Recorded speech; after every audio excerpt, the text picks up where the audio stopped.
எல்லாரும் சத்தத்தை உயர்த்தி சொல்லுவோம். பாவி உம் பிள்ளையாய் உங்க சத்தத்தை உயர்த்தி கரங்களை உயர்த்தியே நீர் சத்தமாய் சர்வ உம்மை போல் வேறு தெய்வம் இல்லை. நீர் நல்லவர், நீர் இயேசுவே சர்வ வல்ல. உம்மை போல் வேறு. ஹல்லேலூயா, ஹல்லேலூயா, ஓ ஹல்லேலூயா, இயேசுவே ஹல்லேலூயா, ஹல்லேலூயா, ஹல்லேலூயா. எல்லாரும் சத்தமா சொல்லலாமா? எஜமானனே, எஜமானனே, என் இயேசு ராஜனே, என் இயேசு ராஜனே, எஜமானனே. எல்லாரும் இணைந்து சத்தமாய் சொல்லுவோம். என் இயேசு ராஜனே, என் இயேசு ராஜனே. கரங்களை உயர்த்தியே என் எண்ணமெல்லாம் என் ஏக்கமெல்லாம் உம் சித்தம் செய்வதில் தானே. என் எண்ணமெல்லாம் என் எண்ணமெல்லாம் Thank you Jesus. ஏக்கமெல்லாம் உம் சித்தம் செய்வதில் தானே. கை உயர்த்தி ஹல்லேலூயா, ஹல்லேலூயா, ஹல்லேலூயா, ஹல்லேலூயா.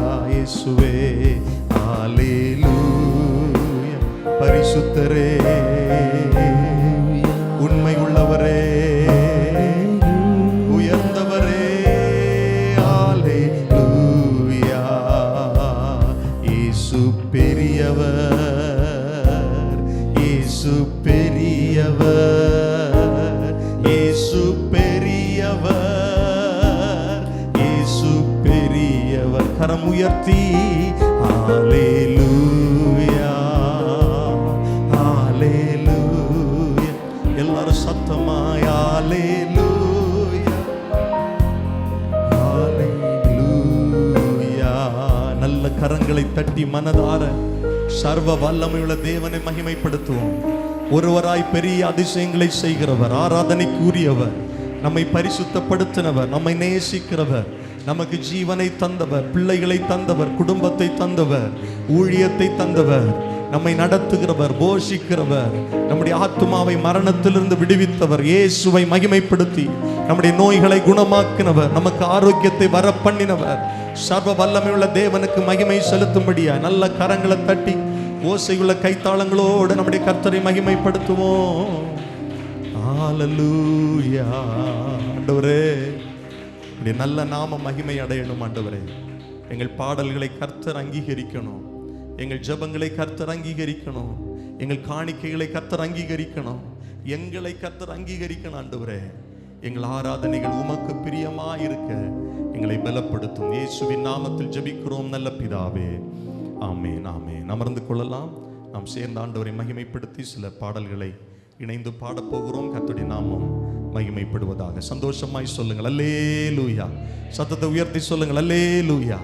நமக்கு தெரிந்த ஒரு பாடல், உம்மை போற்றி பாடுவோம் எங்கள் உயர்ந்த கண்மலையே. இந்த பாடல் எல்லாரும் கரம் தட்டி நாம் சேர்ந்து பாடி மகிமைப்படுத்த போகிறோம் கர்த்தரை. அவரே உயர்ந்த கண்மலை. ஆமே. நம்முடைய அஸ்திபாரம் அவர், நம்மை நடத்துகிறவர் அவர், நம்மை ஒவ்வொரு நாளும் கைவிடாதவர். அல்லேலூயா. இணைந்து பாடலாமா? ஆண்டவரை மகிமைப்படுத்தி உம்மை போற்றி பாடுவோம் எங்கள் உயர்ந்த கண்மலையே. ஆமென்.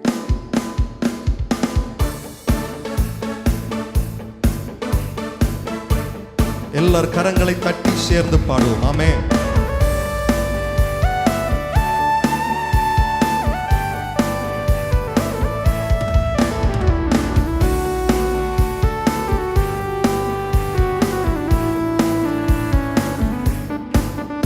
உம்மை போற்றி பாடுவோம் எங்கள் உயர்ந்த கண்மலையே.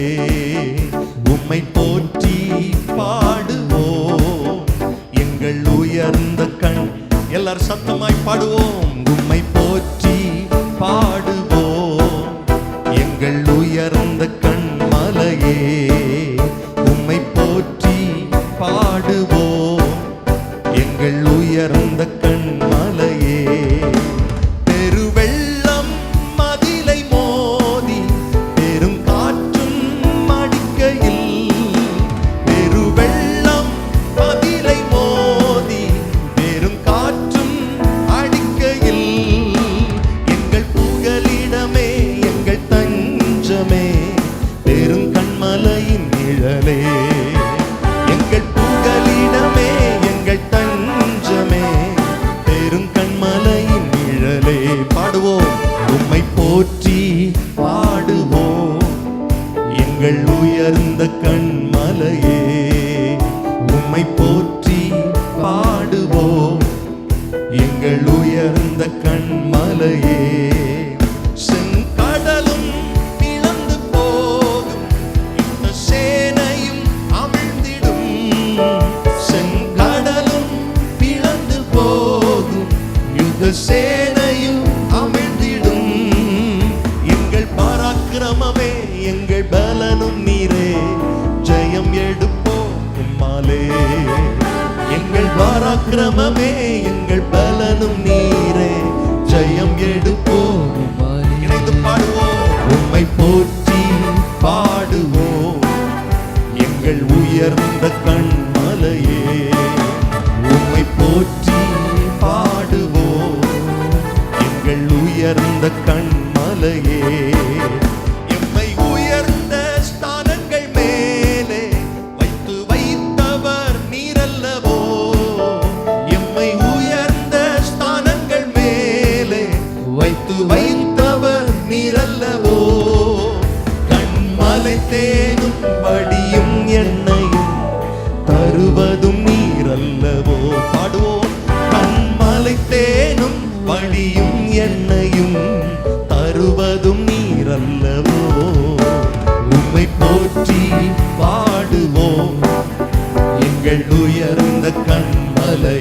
எல்லாரும் பாடுவோம். உம்மை போற்றி பாடுவோம் எங்கள் உயர்ந்த கண்மலையே. உம்மை போற்றி பாடுவோம் எங்கள் உயர்ந்த கண்மலையே. உம்மை போற்றி பாடுவோம். எல்லாரும் சேர்ந்து எங்கள் உயர்ந்த கண்மலையே. பெருவெள்ளம் மதிலை மோதி பெரும் காற்றும் அடிக்கையில். பெருவெள்ளம் மதிலை மோதி பெரும் காற்றும் அடிக்கையில். எங்கள் புகலிடமே எங்கள் தஞ்சமே பெருங்கண்மலையின் நிழலே. எங்கள் புகலிடமே எங்கள் தஞ்சமே பெருங்கண்மலையின் நிழலே. பாடுவோம். உம்மை போற்றி பாடுவோம் எங்கள் உயர்ந்த கண்மலையே. உம்மை போற்றி பாடுவோம் எங்கள் உயர்ந்த கண்மலையே. ஹல்லேலூயா. பெருவெள்ளம் மதிலை மோதி பெருங்காற்று அடிக்கையில். நீங்க நம்முடைய வாழ்க்கைக்கு விரோதமாக பலவிதமான புயல்கள், காற்றுகள் ஒவ்வொரு நாளும் அடித்து கொண்டு தான் இருக்கு. நீங்க நம்ம கடற்கரை பகுதியில் சில இடங்கள்ல ரொம்ப கடல் மேல் பகுதியில் வர இடங்கள்ல என்ன பண்ணுவாங்கன்னா, நீங்கள் பார்த்துருப்பீங்க, பெரிய பெரிய கற்களை போட்டு ஒரு மதிலாக அந்த ஊருக்குள்ள அந்த தண்ணி வராமல் என்ன பண்ணுவாங்க, தடுத்து வைப்பாங்க. அந்த கல் போட்டதுனால அந்த கல்லுக்கு மேலே தண்ணி அடிக்காமல் இருக்குமா சொல்லுங்க? பேசுங்க, அடிக்கும். ஆனா அந்த கல் போடப்பட்ட அந்த ஊர்ல இருக்கிறவங்க, அந்த கல் இருக்கு, மதில் இருக்கு, கடல் தண்ணி ஊருக்குள்ள வராது அப்படிங்கிற நம்பிக்கையில நைட்ல நல்லா சொல்லுங்க தூங்குவாங்க. அப்படிதானே? ஆமா. அந்த மதிலே இல்லை, அந்த கற்களே போடப்படலை, தண்ணி உள்ள வந்துட்டு போகுது அப்படின்னா நிம்மதியா தூங்க முடியுமா? சொல்லுங்க ஐயா. இல்லைல்ல. நானும் நீங்களும் நிம்மதியா தூங்குறோம், நானும் நீங்களும் நிம்மதியா வாழ்றோம். நம்முடைய பிள்ளைகளை கர்த்தர் நிம்மதியா வாழ வைக்கிறார். காரணம் என்ன தெரியுமா? நமக்கு விரோதமாய் போராட்டம் இல்லை என்று அல்ல, நமக்கு விரோதமாய் வருகிற போராட்டங்களை ஒரு மதில் சுவராய் கர்த்தர் டெய்லி நம்மை சுற்றிலும் இருந்து பாதுகாக்கிறார். எத்தனை பேருக்கு நான் சொல்றது விளங்குது? அதான் பைபிள் சொல்லுது, நீதிமான் கர்த்தருடைய நாமம் பலத்த துருகம் இல்ல, துருகம் அப்படின்னா பெரிய ஒரு கோட்டை. நீதிமான் அதற்குள் ஓடி சுகமாய் இருப்பான், தங்குவான். ஆமென். ஆண்டவர் நம்ம கொடுக்குற பெரிய பாதுகாப்பு தான். உலகத்தில் இருக்கிறவங்கள மாதிரி தான் நமக்கு போராட்டங்கள் இருக்கு, பிரச்சனைகள் இருக்கு, பாடுகள் இருக்கு, உபத்திரம் இருக்கு. ஆனா நம்ம ஏன் நிம்மதியா இருக்கிறோம், நான் ஏன் சமாதானமா இருக்கிறோம் அப்படின்னா நம்மை சுற்றிலும் ஒரு பெரிய பாதுகாப்பு இருக்கிறது. ஆமென், ஆமென். எந்த போராட்டம் வந்தாலும் ஆண்டவருடைய அனுமதி இல்லாம நம்மளால தொட முடியாது. எத்தனை பேருக்கு நான் சொல்றது விளங்குது? ஆமென். கடல் நீர் ஊருக்குள்ள வரணும் அப்படின்னா அந்த மதிலை தாண்டி தான் வரணும்.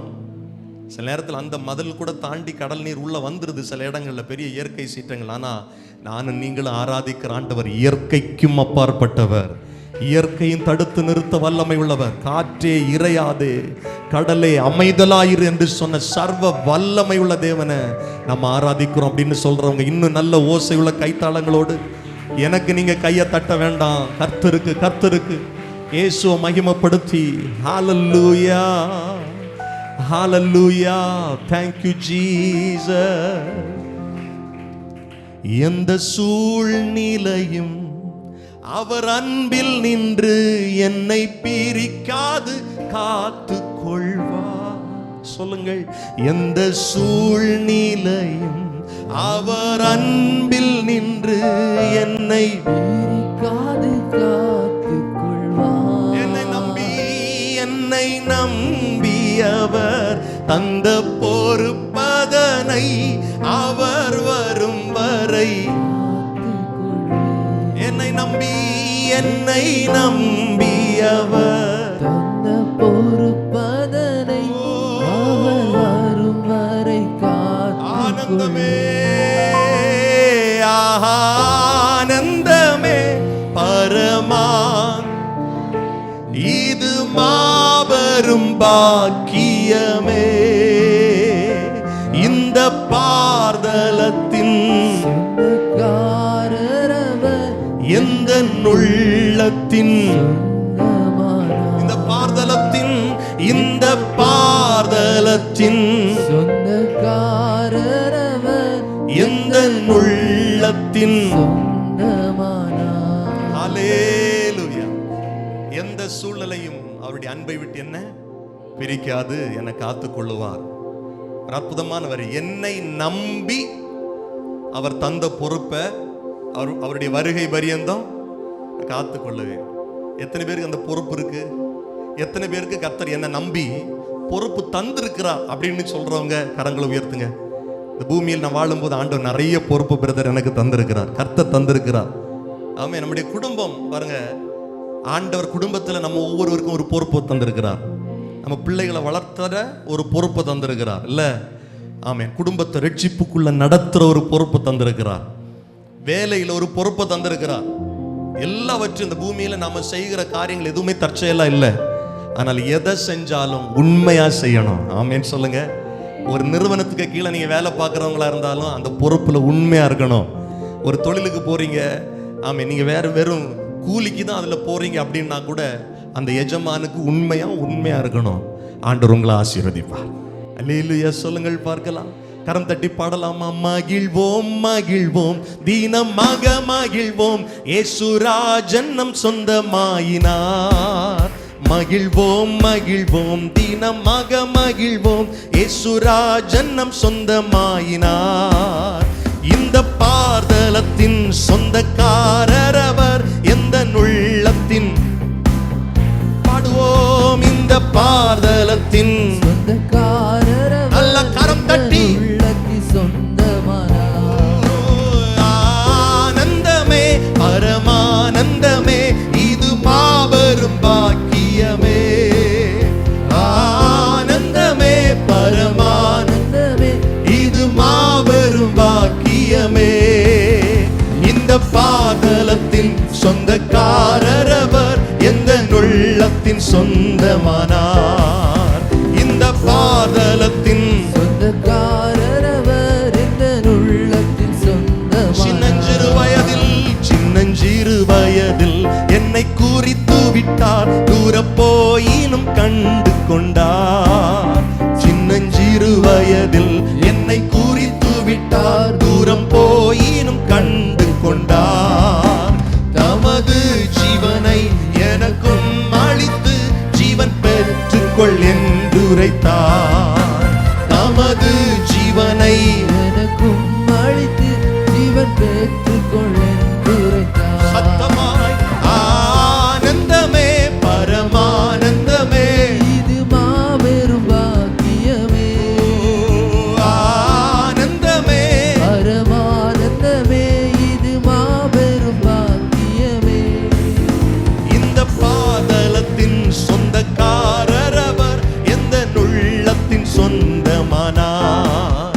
இந்த பாதலத்தின் சொந்தக்காரர் அவர், எந்த உள்ளத்தின் சொந்தமானார். எந்த சூழ்நிலையும் அவர் அன்பில் நின்று என்னை பிரிக்காது காத்துக் கொள்வார். எந்த சூழ்நிலையும் அவர் அன்பில் நின்று என்னை பிரிக்காது காத்துக் கொள்வார். என்னை நம்பியவர் அந்த பொறுப்பதனை அவர் வரும் வரை காத்துக் கொள்வேன். என்னை அவர் தந்த பொறுப்பதனை அவர் வரும் வரை காத்துக் கொள்வேன். ஆனந்தமே பரமானந்தமே, இது மாபெரும் பாக்கியமே. ஆனந்தமே பரமானந்தமே, இது மாபெரும் பாக்கியமே. இந்த பாதலத்தின் சொந்தக்காரர் அவர், எந்த உள்ளத்தின் சொந்தமானார். இந்த பாதலத்தின் சொந்தக்காரர் அவர், எந்த உள்ளத்தில் சொந்தமானார். அவர் வரும் நாளினில் என்னை கரம் அசைத்து அன்பாய் கூப்பிட்டு சேர்த்துக் கொள்வார். அவர் வரும் நாளினில் என்னை கரம் அசைத்து அன்பாய் கூப்பிட்டு சேர்த்துக் கொள்வார். அவர் சமூகம் அதில் அங்கே அவருடனே ஆடி பாடியே மகிழ்ந்திருப்பேன். அவர் சமூகம் அதில் அங்கே அவருடனே ஆடி பாடியே எல்லாரும் இணைந்து கரங்களை தட்டியே ஆனந்தமே பரமானந்தமே, இது மாபெரும் பாக்கியமே. ஆனந்தமே பரமானந்தமே, இது மாபெரும் பாக்கியமே. இந்த பாதலத்தின் சொந்தக்காரர் அவர், எந்த உள்ளத்தின் சொந்தமானார். இந்த பாதலத்தின் சொந்தக்காரர் அவர், எந்த உள்ளத்தின் சொந்தமானார். ஆராதனை உமக்கே, ஆராதனை உமக்கே, ஆராதனை உமக்கே, ஆராதனை உமக்கே. அல்லேலூயா. ஆராதனை உமக்கே, ஆராதனை உமக்கே. நம்ம எல்லாரும் இப்படி எழுந்து நின்று கரங்களை தட்டி பாடுவோமா? ஆராதனை உமக்கே. எந்தன் பலவீன நேரங்களில் கிருபை தந்தீரையா. எந்தன் பலவீன நேரங்களில் கிருபை தந்தீரையா. இயேசு ராஜா என் பலனானி, எதற்கும் பயம் இல்லையே. இயேசு ராஜா என் பலனானி, எதற்கும் பயமில்லை. கரங்களை தட்டி ஆராதனை உமக்கே, ஆராதனை உமக்கே, ஆராதனை உமக்கே. உம்மையே நாங்கள் ஆராதிக்கிறோம் இயேசுவே. ஆராதனை உமக்கே, ஆராதனை உமக்கே, ஆராதனை உமக்கே, ஆராதனை உமக்கே. எந்த உயிருள்ள நாட்களெல்லாம் உம்மை புகழ்ந்து பாடிடுவே.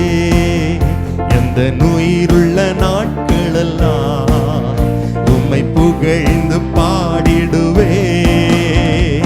ராஜா நீர் செய்த நன்மைகளை எண்ணிய துதித்திடுவே. ராஜா நீர் செய்த நன்மைகளை எண்ணிய துதித்திடுவே. ஆராதனை உமக்கே, ஆராதனை உமக்கே, ஆராதனை உமக்கே, ஆராதனை உமக்கே.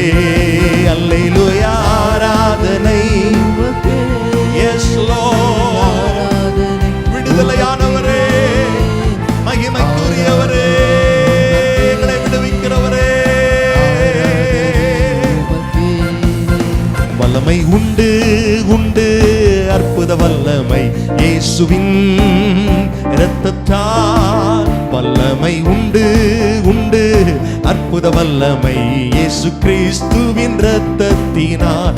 பாடுவோம். வல்லமை உண்டு உண்டு, அற்புத வல்லமை இயேசுவின் இரத்தத்தால். வல்லமை உண்டு உண்டு, அற்புத வல்லமை இயேசு கிறிஸ்துவின் இரத்தத்தினால்.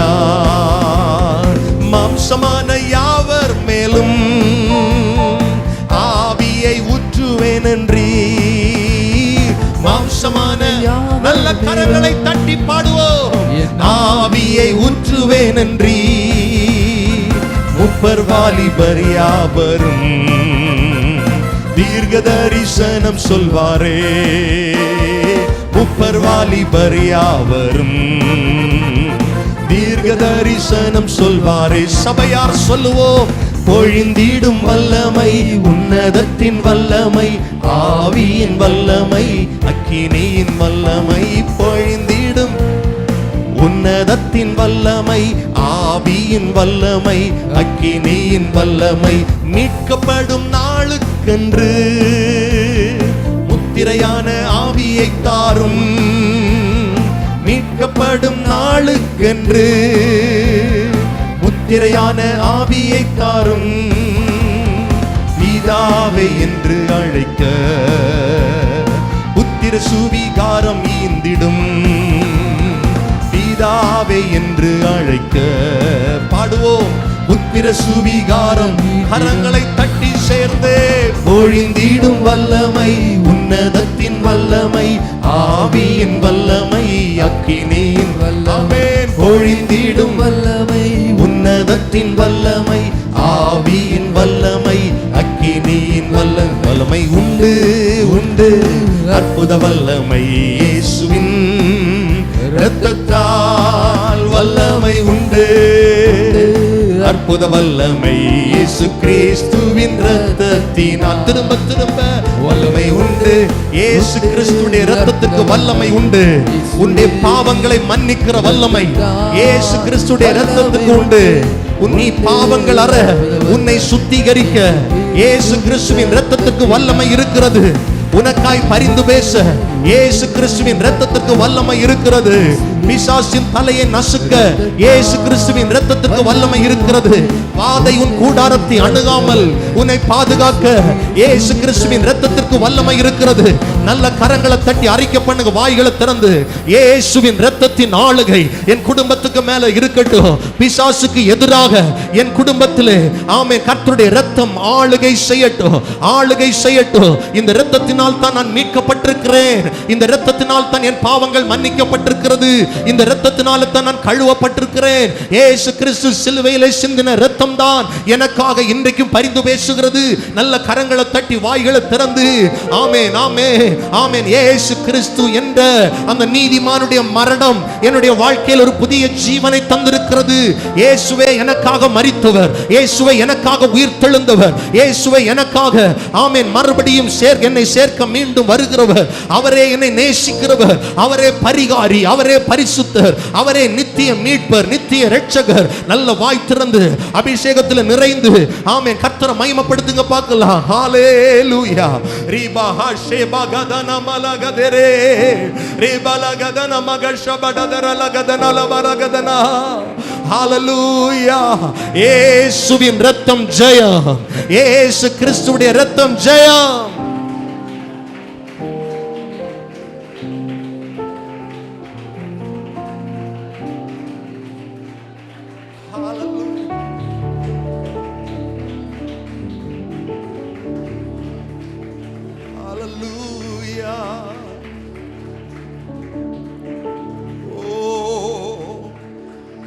சிலுவை நிழல் எந்தன் தஞ்சம், சுகமாய் அங்கு தங்கிடுவே. சிலுவை நிழல் எந்தன் தஞ்சம், சுகமாய்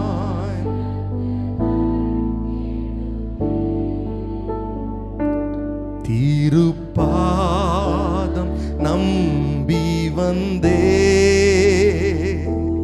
கிருபை நீரை இயேசுவே, தாமதன்பை கண்டடைந்தே.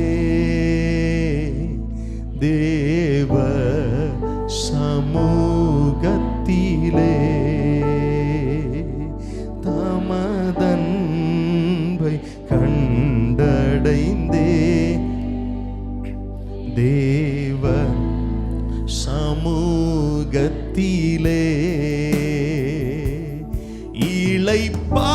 இளைப்பாறுதல் தரும் தேவா, தழைத்தோரை தேற்றிடுமே. இளைப்பாறுதல் தரும் தேவா, தழைத்தோரை தேற்றிடுமே. கரங்களை உயர்த்தியே. சிலுவை நிழல் எந்தன் தஞ்சம், சுகமாய் சுகமாய் அங்கு தங்கிடுவே. சிலுவை சிலுவை நிழல் எந்தன் தஞ்சம், சுகமாய் அங்கு. சபையார் எல்லாரும் உணர்ந்து ஒரு மனமாய் திருப்பாதம் நம்பி வந்தே. கிருபை நீரை இயேசுவே, தாமதன்பை கண்டடைந்தே. தேவ சமூகத்திலே தாமதன்பை. ஹல்லேலூயா. தேவ சமூகத்திலே என்னை நோக்கி கூப்பிடு என்றீ. இன்னல் துன்ப நேரத்திலும் என்னை நோக்கி கூப்பிடு என்றீ. எல்லாரும் சேர்ந்து இன்னல் துன்ப நேரத்திலும் கருத்தாய் விசாரித்து என்றும் கனிவோடென்னை காத்திடுமே. கருத்தாய் கருத்தாய் விசாரித்து என்றும் கனிவோ என்னை நோக்கிடுமே. கரங்களை உயர்த்தியே திருப்பாதம் நம்பி வந்தேன். கிருபை கிருபை நீரை இயேசுவே, தமதன்பை கண்டடைந்தே தேவ சமூகத்திலே. தமதன்பை கண்டடைந்தே சமூகத்திலே. என்னை கைவிடா தீரும் நாதா, என்ன நிந்தைனே. எத்தனை பேர் இந்த பகல் வேளையில கர்த்தரோடு பேசுகிறீர்கள்? என்னை கைவிடாதீரும், என்ன நிந்தை என்ன நிந்தை நேரிடினும் உமக்காக யாவும் சகிப்பே. உமது பலன் ஈந்திடுமே. உமக்காக யாவும் சகிப்பே. உமது பலன். இப்ப ரெண்டு கரங்களை உயர்த்தி சொல்லுங்க, நீர் மாத்திரம், நீர் மாத்திரம் போதும், நீர் மாத்திரம் போதும், நீர் மாத்திரம் போதும் எனக்கு. நீர் மாத்திரம். எல்லாரும் சொல்லுங்கள் கரங்களை உயர்த்தி, இயேசு மட்டும் எனக்கு போதும். நீர் மாத்திரம் போதும் எனக்கு. யெகோவாயீரே யெகோவாயீரே, தந்தையாம் தெய்வம் நீர் மாத்திரம் போதும் எனக்கு. யெகோவா ராஃபா, சுகம் தரும் தெய்வம், உம் தழும்புகளால் சுகமே. யெகோவா ஷம்மா, என் கூட இருப்பீர், என் தேவை எல்லாம் சந்திப்பீர். யெகோவா ஷம்மா, என் கூட தேவையெல்லாம், என் தேவையெல்லாம். ரெண்டு கரங்களை உயர்த்தியே, நீர் மாத்திரம் போதும், நீர் மாத்திரம் போதும், நீர் மாத்திரம் போதும் எனக்கு. நீர் ஓ ஜீசஸ், நீர் மாத்திரம் போதும், நீர் மாத்திரம் போதும் எனக்கு. நல்ல கரங்களை தட்டி எல்லாரும் வாய் திறந்து சொல்லுங்க, இயேசு எனக்கு போதும், அவருடைய கிருபை எனக்கு போதும், அவர் கொடுக்கிற ஆசீர்வாதங்கள் போதும், இயேசு எனக்கு வேண்டும் என்று சொல்லுகிறவர்கள் நல்ல வாய் திறந்து, ஆண்டவரே என்னை நிரப்புங்கப்பா, உம்முடைய கிருபையினால நிரப்புங்க ஆண்டவரே, உம்முடைய அபிஷேகத்தினால நிரப்புங்க ஆண்டவரே. எல்லாரும் கேளுங்க பார்க்கலாம், எல்லாரும் கேளுங்க பார்க்கலாம். ஆண்டவர் உமக்கு முன்பாக நிற்கத்தக்கதாய் உம்முடைய இரத்தம் என்னை பரிசுத்தப்படுத்தட்டுமே, என் சிந்தைகள் பரிசுத்தம் அடையணுமே, என் கால்கள் என் கரங்கள் ஆண்டவருடைய சரீர அவயவங்கள் பரிசுத்தம் அடையணுமே, பரிசுத்த உள்ளத்தோடு ஆராதிக்கிற பாக்கியம் எனக்கு உண்டாகணுமே, கர்த்தர் என்னை அங்கீகரிக்கணுமே. இந்த ஆராதனை வேளையில வந்திருக்கிற எங்கள் ஒவ்வொருவரை கர்த்தர் அங்கீகரிக்கணுமே. ஆண்டவருக்கு ஏற்ற பலியாக, ஜீவ பலியாக எங்களை நாங்கள் ஒப்புக் கொடுக்கும் போது கர்த்தர் இந்த பலிகளை ஆண்டவர் அங்கீகரிக்கணுமே. ஹல்லேலூயா, ஹல்லேலூயா, ஹல்லேலூயா. ஆவியானவரே உம்மை நாங்கள் ஆராதிக்கிறோம். உண்மை உள்ளவரே நாங்கள் உம்மை ஆராதிக்கிறோம். பரிசுத்தரே எங்களை படைத்தவரே, பரிகார பலியே நாங்கள் உம்மை ஆராதிக்கிறோம். பரிசுத்தர் பரிசுத்தரே, பரலோக ராஜாவே. எல்லாரும் உண்மையா உணர்ந்து சொல்லுங்கள், பரிசுத்தர். எல்லாருடைய கண்களும் மூடப்பட்டிருக்கட்டும். பயபக்தியோடு கர்த்தரை ஆராதிப்போம். பரலோக ராஜாவே, எப்போதும் இருப்பவரே, எப்போதும் இருப்பவரே, ஐயா இனிமேலும் வருபவரே. இணைந்து ஆராதிப்போம். எப்போதும் இருப்பவரே, இனிமேலும் ஐயா இனிமேலும் உள்ளத்தின் ஆழத்திலிருந்து கரங்களை உயர்த்தியே ஆராதிக்கின்றோ, ஆர்ப்பரிக்கின்றோ, அன்பு செய்கின்றோ. ஆராதிப்போம், உம்மை ஆராதிக்கின்றோ, ஆர்ப்பரிக்கின்றோ, அன்பு செய்கின்றோ. பிதாவே ஆராதிக்கின்றோ, இயேசுவே ஆர்ப்பரிக்கின்றோ,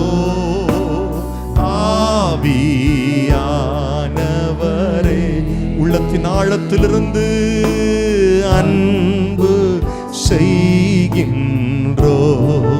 ஆவியானவரே, ஆவியானவரே உம்மை நாங்கள் ஆராதிக்கிறோம். அன்பு. ரெண்டு கரங்களை உயர்த்தி அசைத்து இணைந்து பாடுவோம். ஆராதிக்கின்றோ, ஆர்ப்பரிக்கின்றோ, அன்பு செய்கின்றோ. இயேசுவே ஆராதிக்கின்றோ, ஆர்ப்பரிக்கின்றோ, அன்பு. நல்ல கரங்களை தட்டி கர்த்தருடைய ஆவியானவரை மகிமைப்படுத்துவோம். நல்ல சத்தத்தை உயர்த்தி ஓசையுள்ள கைத்தாளங்களோடு முழு பலத்தோடு கர்த்தர் ஆராதிக்கணும். இவ்வளவுதானா கர்த்தர் உங்களுக்கு கொடுத்த பலன், கர்த்தர் உங்களுக்கு கொடுத்த சுகம்? முழு பலத்தோடு ஜீவனுள்ள தேவனுக்கு மகிமை செலுத்தும்படி நீதிமான்களுடைய கூடாரங்களில் ரட்சிப்பின் கம்பீர சத்தம் இருக்கும். கர்த்தர் என்னை ரட்சித்திருக்கிறார், என் பாவங்களை மன்னிச்சிருக்கிறார், என்னை பரிசுத்தப்படுத்தி இருக்கிறார், எனக்காய் அவருடைய ஜீவனையே தந்திருக்கிறார் என்கிற உணர்வுள்ளவர்கள் நல்ல சத்தத்தை உயர்த்தி வாய்களை திறந்து கம்பீரமாக இயேசுவே உம்மை ஸ்தோத்தரிக்கிறோம், இயேசுவே உமக்கு ஆராதனை, பரிசுத்தரே உம்மை ஆராதிக்கிறோம்.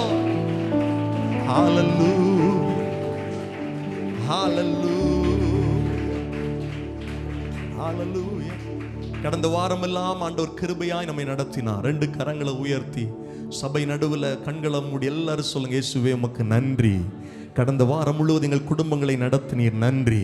எங்கள் தேவைகளை சந்தித்தீர், நன்றி. நல்ல சுகத்தை தந்தீர், நன்றி. ஆண்டவரே வாழ தேவையான வசதிகளை தந்தீர், நன்றி. நீர் ஒருவரே எங்களை நடத்தினீர் ஆண்டவரே. நல்ல நாமத்திற்கு நன்றி சொல்லுகிறோம் ஆண்டவரே. ஹல்லேலூயா. ஆமென். வருகிற வாரம் முழுவதும் ஆண்டவர் நம்மை நடத்தும்படி, நம்மை பாதுகாக்கும்படி நம்ம எல்லாரும் இணைந்து ஜெபிக்க போகிறோம். வெளியூர்களில், வெளிநாடுகளில் படிப்பு நிமித்தம், வேலை நிமித்தம் இருக்கிற நம்முடைய விசுவாச குடும்பங்களை கர்த்தர் பாதுகாக்கும்படி எல்லாரும் ஸ்தோத்திரத்தோடு ஜெபிக்க போகிறோம். கூடி வந்திருக்கிற தேவனுடைய பிள்ளைகள் எல்லாரும் ஜெபம் பண்ண போறோம். ஆண்டவரே, இயற்கை சீற்றங்களினால் வருகிற அழிவுகளிலிருந்து பாதுகாத்துக் கொள்ளுங்க. விபத்துகள், நாச மோசங்கள் எங்கள் விசுவாச குடும்பங்களின் எல்லைகளுக்குள்ள நுழையாதபடிக்கு ஆண்டவர் ஆசீர்வாதமாய் பாதுகாத்துக் கொள்ளுங்க. எல்லா ரெண்டு கரங்களை உயர்த்தி வேடருடைய கண்ணிகள், பாழாக்கும் கொள்ளை நோய்கள் இவைகளுக்கு கர்த்தரங்களை தப்புவித்து எங்களை பாதுகாத்துக் கொள்ளுங்க ஆண்டவரே. இரவில் உண்டாகும் பயங்கரங்கள், பகலில் பறக்கும் அம்புகள், இருளில் நடமாடும் கொள்ளை நோய்கள் இவைகளிலிருந்து எங்களை பாதுகாத்துக் கொள்ளுங்க. எங்கள் பிள்ளைகளை பாதுகாத்துக் கொள்ளுங்க. வெளியில போகும்போது, வீட்டிற்குள்ள இருக்கும்போது, வாகனத்தில் பயணம் பண்ணும்போது ஆண்டவர் போகையிலும் வருகையிலும் ஆண்டவருடைய பாதுகாப்பு இருக்க ஜெபிக்கிறோம். ஸ்தோத்தரிக்கிறோம் ஆண்டவரே. கர்த்தர் உன்னை எல்லா தீங்குக்கும் விலக்கி உன்னை காப்பார் என்கிற வசனத்தின்படி எல்லா தீமையான காரியங்களிலிருந்தும் எங்கள் குடும்பங்களை கர்த்தர் பாதுகாத்துக் கொள்ளுங்க ஆண்டவரே. ஹல்லேலூயா. சொந்தமான வீடு இல்லாதவர்களுக்கு அன்று சீக்கிரமாய் சொந்தமான வீட்டை கொடுங்கப்பா. நீங்க எங்களுடைய ஜெபங்களை கிருபையா கேட்டு அநேக குடும்பங்களில் சொந்தமான வீடுகளை கட்டுவதற்கு வாய்ப்புகளை கொடுத்திருக்கிறீர். நிலம் இல்லாதவர்களுக்கு நிலம் வாங்க கிருபை தந்திருக்கிறீர் ஆண்டவர். இப்பொழுதும் ஆண்டவரே, நிலம் இல்லாதவர்களுக்கு நிலங்களை வாங்குவதற்கு வசதிகளை ஏற்படுத்தி கொடுங்க ஆண்டவர். சொந்தமான வீடுகளை கட்டி கொடுங்க. நன்றி சொல்லுகிறோம். ஹல்லேலூயா. அப்படியே நம்முடைய சபையை சுற்றிலும் இருக்கிற கிராமங்கள் இயேசுவின் நாமத்தினாலே ரட்சிக்கப்பட, 2 கரங்களை உயர்த்தி அழிவுகளிலிருந்து விடுதலையாக்கப்பட, ஆத்துமாக்கள் ரட்சிக்கப்பட எல்லாரும் கர்த்தரை ஸ்தோத்திரம் பண்ணுங்க பார்க்கலாம். ஆண்டவரே ஸ்தோத்தரிக்கிறோம். எங்களுடைய ஜெபங்கள் வீண் போவது இல்லை ஆண்டவரே. இந்த பகுதிகளுக்காக நாங்கள் தொடர்ந்து ஜெபிக்கிறோம். கர்த்தருடைய பெரிய உயிர் மீட்சியை கர்த்தர் கட்டளையிடுகிறதற்காய் ஸ்தோத்திரம். அழிவுக்கு நேராய் சென்று கொண்டிருக்கிற ஆத்துமாக்கள் கர்த்தருடைய சமூகத்தில் திரும்பட்டும். ரட்சிப்பின் சுவிசேஷத்தை ஏற்றுக்கொண்டு ரட்சிக்கப்படட்டும். மனம் திரும்பட்டும். மனம் திரும்புதலுக்கு ஏற்ற கனிகளை கொடுக்கத்தக்கதாக கர்த்தருடைய சுவிசேஷ வசனங்கள், சத்திய வசனங்கள் சபையில போதிக்கப்படும் போது கீழ்ப்படுகிறவர்களாக மாறட்டும். ரட்சிக்கப்படுகிறவர்களை கர்த்தர் அனுதினமும் சபையில சேர்த்து கொள்ளுங்க ஆண்டவரே. உடைய நாமத்தை மகிமைப்படுத்த எங்களுக்கு கிருபை தாரும். ஊழியங்களை கர்த்தர் ஆசீர்வதியும், மேன்மைப்படுத்தும். இப்படி 2 கரங்களை உயர்த்தி, நிறைய பிள்ளைங்களுக்கு எக்ஸாம்ஸ் முடிஞ்சிருக்கு. நிறைய பிள்ளைங்க இன்னும் ஒரு சில எக்ஸாம்ஸுக்கு எழுதுறதுக்கு வெயிட் பண்ணிட்டு இருக்கிறாங்க. எல்லாருக்கும் கர்த்தர் இந்த கல்வி ஆண்டில் நல்ல மதிப்பெண்களை கொடுக்கும்படி, நல்ல வெற்றியை கொடுக்கும்படி 2 கரங்களை உயர்த்தி ஸ்தோத்திரம் பண்ணுங்க. இந்த வருஷம் ஆண்டவர் நமக்கு கொடுத்த வாக்குத்தத்தம் ஜெயத்தின் ஆண்டு. இந்த வருஷம் நம்முடைய பிள்ளைகளுக்கு ஒரு பெரிய ஜெயத்தை கர்த்தர் கட்டளையிடும்படியாய் எல்லாரும் கரங்களை உயர்த்தி ஸ்தோத்திரம் பண்ணுங்க. ஆண்டவரே உம்மை ஸ்தோத்தரிக்கிறோம், ஸ்தோத்தரிக்கிறோம், ஸ்தோத்தரிக்கிறோம். இனி வரப்போகிற சம்மர் சீசன், ஆமேன், இந்த வெயில் காலங்கள் எந்த பாதிப்பை நமக்கு ஏற்படுத்தி விடாமல் கர்த்தர் பாதுகாக்கும்படி 2 கரங்களை உயர்த்தி ஸ்தோத்திரம் பண்ணலாமா? ஸ்தோத்திரம், ஸ்தோத்திரம். விடுமுறை நாட்களில் மே மாதம் நடைபெறுகிற VBSல பிள்ளைகளை கர்த்தர் ஆசீர்வதிக்கும்படி கரங்களை உயர்த்த, அந்த 3 நாட்களும் நம்முடைய சபையில் நடக்கிற VBS மூலமாய் அநேக பிள்ளைகள் நம்முடைய பகுதியில் இருந்து கலந்து கொள்ளவும், அவர்கள் கர்த்தரால் தொடப்படவும், அவருடைய வாழ்க்கையை அர்ப்பணிக்கத்தக்கதா இந்த 3 நாட்களை கர்த்தர் பயன்படுத்தும்படி 2 கரங்களை உயர்த்தி கர்த்தரை ஸ்தோத்திரம் பண்ணுவோம். ஸ்தோத்திரம், ஸ்தோத்திரம். தொடர்ந்து எங்களை நடத்தும் ஆண்டவரே. உடைய நல்ல ஆளுகை எங்கள் குடும்பங்கள் மேல நிறைவாயிருக்க ஜெபிக்கிறோம். இயேசுவின் நாமத்தில் ஜெபிக்கிறோம் நல்ல பிதாவே, ஆமென். நம்ம எல்லாரும் அப்படி முழங்கால் படியிட்டு நாம் ஜெபிப்போம். வெளியில் நிற்கிறவங்க, பின்னால் இருக்கிற சகோதரர்கள் எல்லாரும் முழங்கால் படியிட முடியாதவர்கள் நீங்கள் எழுந்து நிற்கலாம். கர்த்தருடைய நாம மகிமைக்கென்று இந்த நேரம் ரொம்ப முக்கியமான நேரம். ஒருவேளை மிகுந்த பாரத்தோடு நீங்கள் இந்த இடத்துல வந்திருக்கலாம், கண்ணீரோடு வந்திருக்கலாம், கவலையோடு வந்திருக்கலாம், எதிர்பார்ப்புகள் மத்தியில் வந்திருக்கலாம். ஆண்டவர் இன்றைக்கு என் வாழ்க்கையை மாற்ற மாட்டாரா? என் சூழலை மாறாதா? என் நெருக்கம் மாறாதா? எங்கள் அங்கலாய்ப்புக்கு ஒரு பதில் வராதா என்கிற எதிர்பார்ப்போடு நீங்கள் வந்திருக்கலாம். என்னுடைய கடன் பிரச்சனைகள் மாற, என்னுடைய சரீர பலவீனங்கள் மாற, என் குடும்பத்தில் சமாதானம் உண்டாக கர்த்தர் என்னோடு இடைபட மாட்டாரா? என் வாழ்க்கையில் ஒரு அற்புதத்தை செய்ய மாட்டாரா அப்படிங்கிற எதிர்பார்ப்போடு வந்திருக்கலாம். சகோதரி, சகோதரனே, இது உங்களுடைய நேரம், இது உங்களுடைய ஜெப நேரம். நீங்கள் ஆண்டவரோடு போராட வேண்டிய நேரம், கர்த்தரோடு ஜெபிக்க வேண்டிய நேரம். கர்த்தர் உங்களுடைய வேண்டுதல்களை அறிந்திருக்கிறார், உங்களுடைய இருதயத்தின் கவலைகளை அறிந்திருக்கிறார். குடும்பத்தில் சமாதானம் இல்லை, ஜனங்கள் ரட்சிக்கப்படலை, பிள்ளைகள் ரட்சிக்கப்படலை, பிள்ளையுடைய வாழ்க்கையில் சமாதானம் இல்லை. எப்படிப்பட்ட நிலைகள் நீங்கள் வந்திருந்தாலும் திருமண தடைகள் விலக, பிள்ளைகளுக்கு ஆசீர்வாதம் உண்டாக, குடும்பங்களில் ஆசீர்வாதம் உண்டாக, ஆமென், குழந்தை செல்வம் உண்டாக. குழந்தை இல்லாதவர்களுக்கு எத்தனை வருட காலமானாலும் கர்த்தர் அற்புதம் செய்ய வல்லமை உள்ள தேவனா இருக்கிறார். எந்த விதமான காரியத்திலும், எந்த நெருக்கடியின் வேளையிலும் கர்த்தர் நமக்காக உதவி கரம் நீட்ட போதுமானவராக இருக்கிறார். எல்லார் இருதயத்தின் ஆழத்திலிருந்து தேவனை நோக்கி பார்ப்போமா? கர்த்தரை நோக்கி பார்ப்போமா? அவரை நோக்கி பார்த்த முகங்கள் பிரகாசம் அடைந்தது, அவர்கள் வெட்கப்பட்டு போவது இல்லை என்று வேதம் சொல்லுகிறது. எல்லாரும் ஸ்தோத்திரத்தோட, எல்லாரும் விண்ணப்பத்தோட ஆண்டுடைய சமூகத்தில் உங்களுடைய இருதயத்தை ஊற்றி நீங்கள் ஜெபம் பண்ணணும். ஆண்டுடைய சமூகத்தில் உண்மையாக ஜெபம் பண்ணணும். வெறும் பேரளவுக்கு இல்லைன்னா இந்த நேரத்தை கடத்துவதற்கு ஏதோ 1-2 காரியத்தை சொல்லி ஜெபிக்கிறவங்களா இல்லை. வாலிப தம்பி, வாலிப தங்கச்சி, உன் வாழ்க்கையில் இருக்கிற நெருக்கத்தை கூட கர்த்தர் பார்க்குறா. என் குடும்பத்தில் என் அம்மா அப்பாவுக்கு இன்னும் நெருக்கம் இருக்கு, என்னால் அவங்க நெருக்கப்படுறாங்களே, என் படிப்பு காரியத்துக்கு உதவி செய்வதில் அவங்களுக்கு சிக்கல் இருக்கிறதே அப்படிங்கிற பாரம் சில வாலிப தம்பிமாருக்கு இருக்குது, தங்கச்சிமாருக்கு இருக்குது. ஆண்டவருடைய சமூகத்தில் ஜெபிக்க சகோதரிகளே, ஆமேன். பிள்ளைகளை ஜெபம் பண்ணுங்க, பிள்ளைகளை ஜெபம் பண்ணுங்க. எல்லாரும் வாய் திறந்து ஜெபம் பண்ணணும். ஆண்டவரை தேடி வந்துட்டு சும்மா நிற்கக்கூடாது. வந்த வண்ணமாக நீங்கள் திரும்பி போகக்கூடாது. ஜெபிக்கிறவன் ஜெயத்தை பெற்றுக்கொள்ளுகிறான். இந்த ஆராதனை வேளையில், ஆராதனை நாளில் இந்த நேரத்தை நாம் எதற்கு முக்கியத்துவம் கொடுக்குறோம் அப்படின்னா, ஆராதிக்க வருகிறவர்கள் ஆசீர்வதிக்கப்படணும், ஆராதிக்க வருகிறவர்கள் ஜெபிக்கிறவர்களாக மாறணும். நீங்கள் ஜெபிச்சாதான் விடுதலை, மற்றவர்கள் ஜெபித்தா மட்டும் இல்லை, நீங்கள் ஜெபித்தாதான் கர்த்தர் உங்களுக்கு அற்புதத்தை செய்ய முடியும். நீங்கள் ஜெபிப்பது விசுவாசத்தின் அடையாளமாக இருக்கிறது. நீங்கள் ஜெபிக்கலைன்னா விசுவாசிக்கலைன்னு அர்த்தம். யாரோ ஒருத்தர் ஜெபம் பண்ணுவாங்க, பாஸ்டர் எனக்கு ஜெபம் பண்ணுவார் அப்படின்னு அசால்ட்டாக நினைக்கக்கூடாது. நீங்கள் வாய் திறந்து ஜெபிக்க முடியும். உங்களால் நேரடியாக இயேசுவோடு பேச முடியும். உங்களுடைய பாவங்கள் மன்னிக்கப்பட்ட உறுதி உங்களுக்கு இருக்கும் என்றால் இயேசுவே என்று கூப்பிட்டு ஜெபம் பண்ணுங்க. ஒருவேளை இந்த இடத்துல தம்பி நீ ஒருவேளை குற்ற மனசாட்சியோடு நிற்கலாம். வாலிப சகோதரனே குற்ற மனசாட்சியோடு நிற்கலாம். சகோதரர்களே நீங்கள் குற்ற மனசாட்சியோடு நிற்கலாம். சகோதரிகளே குற்ற மனசாட்சியோடு வந்திருக்கலாம். முதல்ல நீங்கள் சொல்லுங்க, ஆண்டவரே உம்முடைய இரத்தம் என்னை கழுவ ஒப்பு கொடுக்கிறேன், நான் பாவி என்பதை உணர்கிறேன், என்னை பரிசுத்தப்படுத்துகிற உம்முடைய இரத்தம் என்னை பரிசுத்தப்படுத்தட்டும். எல்லாரும் ஜெபம் பண்ணுங்க. எங்கள் வாழ்க்கையில் உம்முடைய கிருபை வெளிப்படணும். என் வாழ்க்கையில் வாங்கப்பா, என் இருதயத்தில் வாங்கப்பா, என் குடும்பத்தில் வாங்கப்பா. எத்தனை பேர் ஜெபம் பண்றீங்க? என்னுடைய குறைவுள்ள வாழ்க்கையை நிறைவாய் மாற்றுகிற உம்முடைய கரத்தில் என்னுடைய வாழ்க்கையே கொடுக்கிறேன், என் பிள்ளைகளை கொடுக்கிறேன், கணவரை கொடுக்கிறேன், மனைவியை கொடுக்கிறேன், என்னுடைய எதிர்கால திட்டங்களை அறிந்த தேவனே, உம்முடைய நல்ல ஆவியானவர் எங்களை சுவையான பாதையில் நடத்த ஜெபிக்கிறோம். எல்லாரும் கரங்களை தட்டி ஆமென். எல்லாரும் இணைந்து ஜெபம் பண்ணலாமா? நீங்க தான் ஜெபம் பண்ணணும். உங்க சத்தத்தை உயர்த்தி, இந்த சத்தம் போதாது, ஜெபிங்க ஜெபிங்க ஜெபிங்க. வாய்களை திறந்து ஜெபம் பண்ணுங்க. சகோதரி ஜெபம் பண்ணுங்க, சகோதரனை ஜெபம் பண்ணுங்க. உங்களுடைய கடன் பாரங்களோடு உங்களுடைய மனம் அழுத்தத்தில் நீங்க வந்திருக்கிறீங்க, தூக்கமில்லாத நிலையில வந்திருக்கிறீங்க. இவ்வளவு கமிட்மெண்ட்ஸ் நான் எப்படி இந்த மாதத்தில் பூர்த்தி செய்வேன் அப்படிங்கிற தோல்வி முகத்தோடு நீங்க வந்திருக்கலாம். ஆனா கர்த்தர் இன்றைக்கு ஒரு புதிய ஜெயத்தை கட்டளையிட உண்மை உள்ளவராக இருக்கிறார். உங்களுடைய ஜெபத்தை கேட்டு பதில் தர உண்மை உள்ளவராக இருக்கிறார். உங்கள் பொருளாதாரங்களை ஆசீர்வதிக்க தேவன் உண்மை உள்ளவராக இருக்கிறார். அவர் வல்லமை உள்ளவராக இருக்கிறார். நம்மை அழைத்த தேவன் கைவிடுவது இல்லை, பாதியில் உங்களை விட்டு விடுவது இல்லை, உங்களை விட்டு விட்டு அவர் செல்லுவது இல்லை. உங்களை அழைத்த தேவன் உங்களை விட்டு விலகுவது இல்லை, உங்களை கைவிடுவது இல்லை. சரீரத்தில் இருக்கிற வியாதிகள் இயேசுவின் நாமத்தில் விலக ஜெபிக்கிறோம். இந்த இடத்துல வந்திருக்கிற ஒவ்வொருடைய சரீரங்களின் அற்புதம் நடக்கணும். கேன்சர் கட்டிகள் இயேசுவின் நாமத்தில் மறையட்டும். இயேசுவின் நாமத்தில் இரத்தத்தில் இருக்கிற குறைபாடுகள் மாறட்டும். இயேசுவின் நாமத்தில் உறுப்புகளில் இருக்கிற பலவீனங்கள் மறையட்டும்.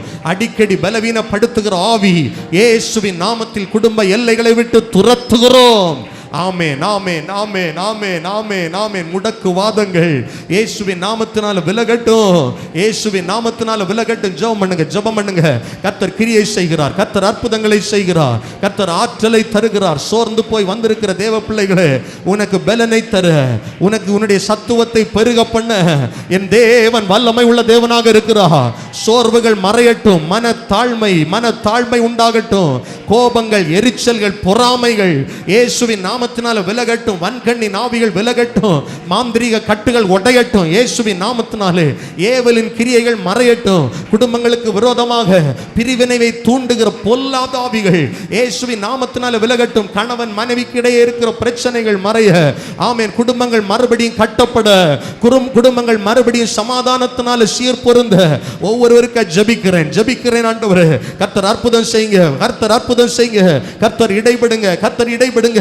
நிரந்தரமான வேலை இல்லாதவர்களுக்கு வேலை வாய்ப்புகள் உருவாகட்டும் இயேசுவின் நாமத்தினாலே. தொழில் ஆசீர்வாதங்கள் உருவாகட்டும், ஆமென். குடும்பங்களில் முழு ரட்சிப்பு உண்டாகட்டும். கர்த்தருக்கு பயந்து அவருடைய வழிகளில் நடக்கிற மனுஷன் பாக்கியவான். கர்த்தருக்கு பயந்து அவருடைய வழிகளில் நடக்கிற மனுஷன் இவ்விதமாய் ஆசீர்வதிக்கப்படுவான். கர்த்தருக்கு பயப்படுகிற மனுஷன் இவ்விதமாய் ஆசீர்வதிக்கப்படுவான். ஆண்டவரே, எங்கள் குடும்பங்களுக்குள்ள கர்த்தருக்கு பயப்படுகிற பயம் நாளுக்கு நாள் பெருகட்டும். அதனால அதன் நிமித்தம் எங்கள் குடும்பங்கள் கர்த்தரால் ஆசீர்வதிக்கப்படட்டும். விசேஷமா வெளிநாடுகளில் வெளி ஊர்களில் வேலை பார்க்கிற தொழில் செய்கிற எங்கள் சகோதரர்களுக்காக விசேஷமா ஜெபம் பண்ற ஆண்டவரே, குடும்பத்தை விட்டு தேசத்தை விட்டு இந்த சபையை ஐக்கியத்தை விட்டு கொஞ்சம் பிரிந்து தூர தேசத்துல ஆண்டவரே தொழிலில் நிமித்தம் போயிருக்கிறாங்கப்பா. எங்கள் சகோதரர்கள் ஆண்டவரே திரளாய் ஆசீர்வதிக்கப்பட ஜெபிக்கிறோம். ஹல்லேலூயா. எங்கள் பிள்ளைகளுக்கு கர்த்தர் நல்ல ஞானத்தை கொடுங்க, ஆசீர்வாதமா நடத்துங்க ஆண்டவரே. உடைய கிருபை தொடர்ந்து எங்களை நடத்தட்டும். கர்த்தர் நம்முடைய ஜெபங்களை கேட்டதற்காய் கரங்களை தட்டி கர்த்தரை மகிமைப்படுத்துவோம்.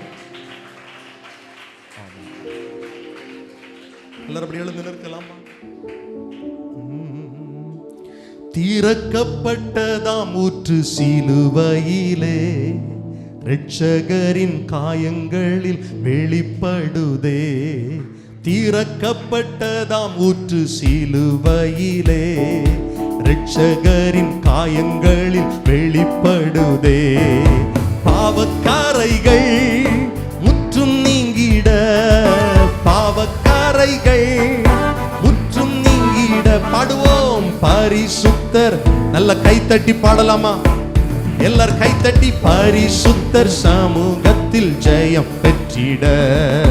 ஊற்று தண்ணீரே எந்தன் தேவ ஆவியே, ஜீவநதியே என்னில் பொங்கி பொங்கி வா. ஊற்று தண்ணீரே எந்தன் தேவ ஆவியே, ஜீவநதியே என்னில் பொங்கி பொங்கி வா. ஆசீர்வாதியும் என்னேச கர்த்தரே, ஆசீர்வாதியும் என்னேச கர்த்தரே. ஆவியின் வரங்களினால் என்னை, எல்லாரும் பாடுவோம், ஆவியின் வரங்களினால் என்னை நிரப்பும். ஜீவநதியே எங்கள் உள்ளத்தில் பாய்ந்து சொல்லட்டுமே. ஜீவநதியே எங்கள் உள்ளத்தில் பாய்ந்து, எல்லார் வாய் திறந்து சத்தமா ஜீவநதியே, ஜீவநதியே எங்கள் உள்ளத்தில் பாய்ந்து செல்லட்டுமே. மாமிசத்தின் எண்ணங்கள் எல்லாம் என்னில் மறைந்து போகட்டுமே. மாமிசத்தின் எண்ணங்கள் எல்லாம் என்னில் மறைந்து, நல்ல கரங்களை தட்டி பாடுவோம். ஜீவநதியே எங்கள் உள்ளத்தில் பாய்ந்து செல்லட்டுமே. ஜீவநதியே, ஜீவநதியே எங்கள் உள்ளத்தில் பாய்ந்து. பலவீன பகுதியெல்லாம், பலவீன பகுதியெல்லாம் என்னில் பலனாக மாறட்டுமே. பலவீன பகுதியெல்லாம் என்னில் பலனாக, கரங்களை தட்டி பாடுவோம் சேர்ந்து. ஜீவநதியே எங்கள் உள்ளத்தில் பாய்ந்து. எல்லா பலவீனப்படுத்துகிற கிரியைகள், ஆவிக்குரிய நிலையில எழுப்ப முடியாம தடுக்கிற பலவீன பகுதிகள் இயேசுவின் நாமத்தினால விலகட்டும்.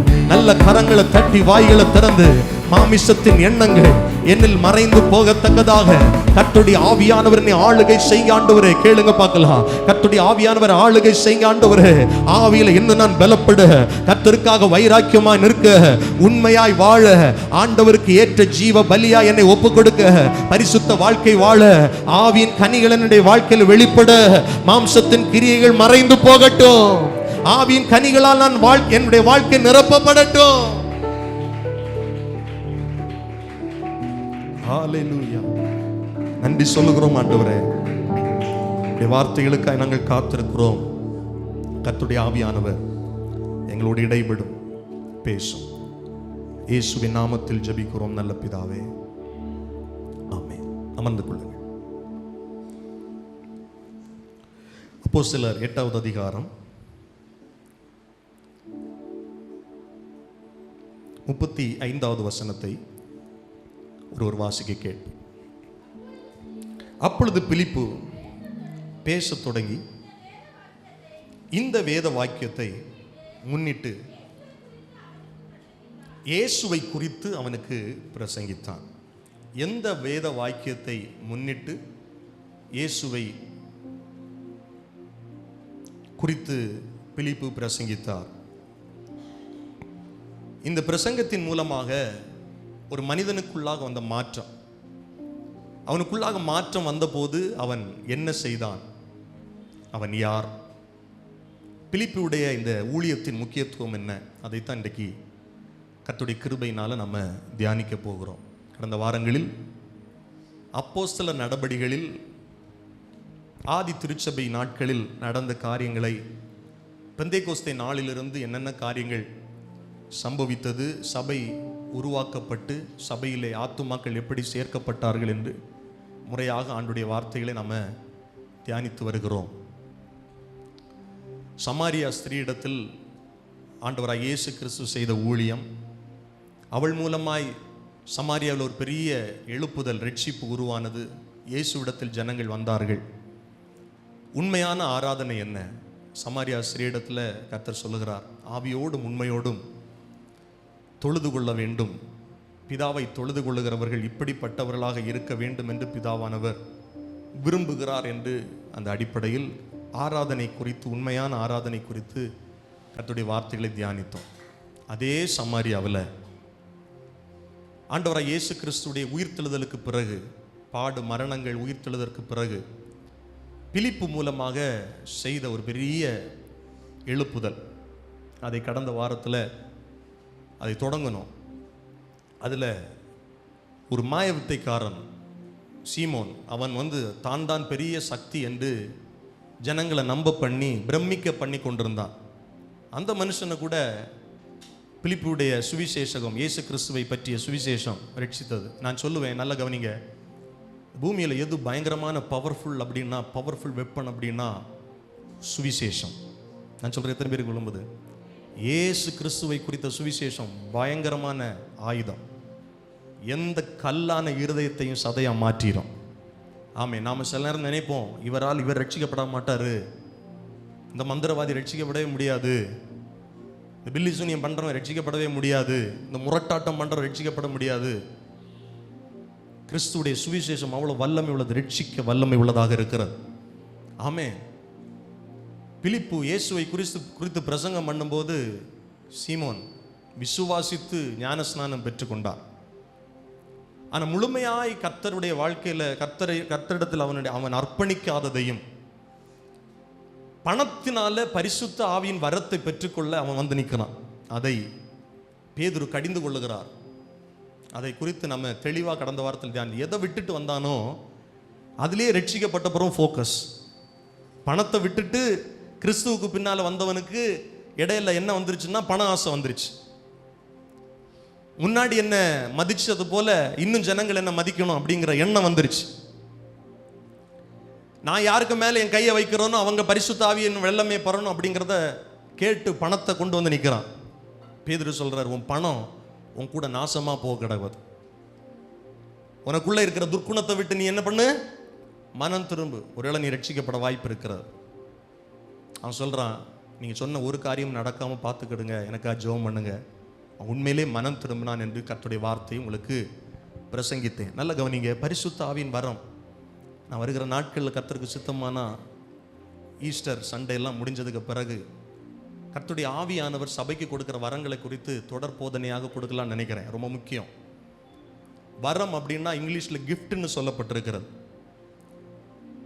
யாராவது கிஃப்ட்டை பணம் கொடுத்து வாங்குவாங்களா சொல்லுங்க? ஒரு ஆள் உங்களுக்கு கிஃப்ட் தராரு.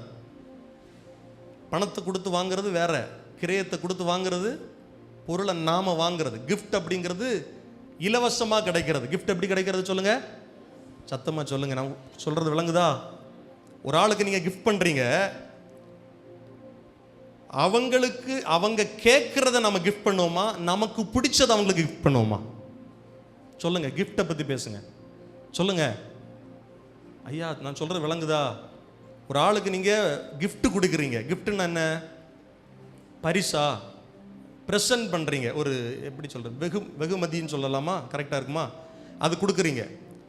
அது அந்த குறிப்பிட்ட நபர் எனக்கு இது வேணும் அப்படின்னு கேட்கறதுனால கொடுக்குறோமா, இல்லை நான் விரும்புகிறபடி இது இவனுக்கு கொடுத்தா நல்லா இருக்கும் அப்படின்னு நான் கொடுக்குறேன்னா? அப்படி தானேங்க.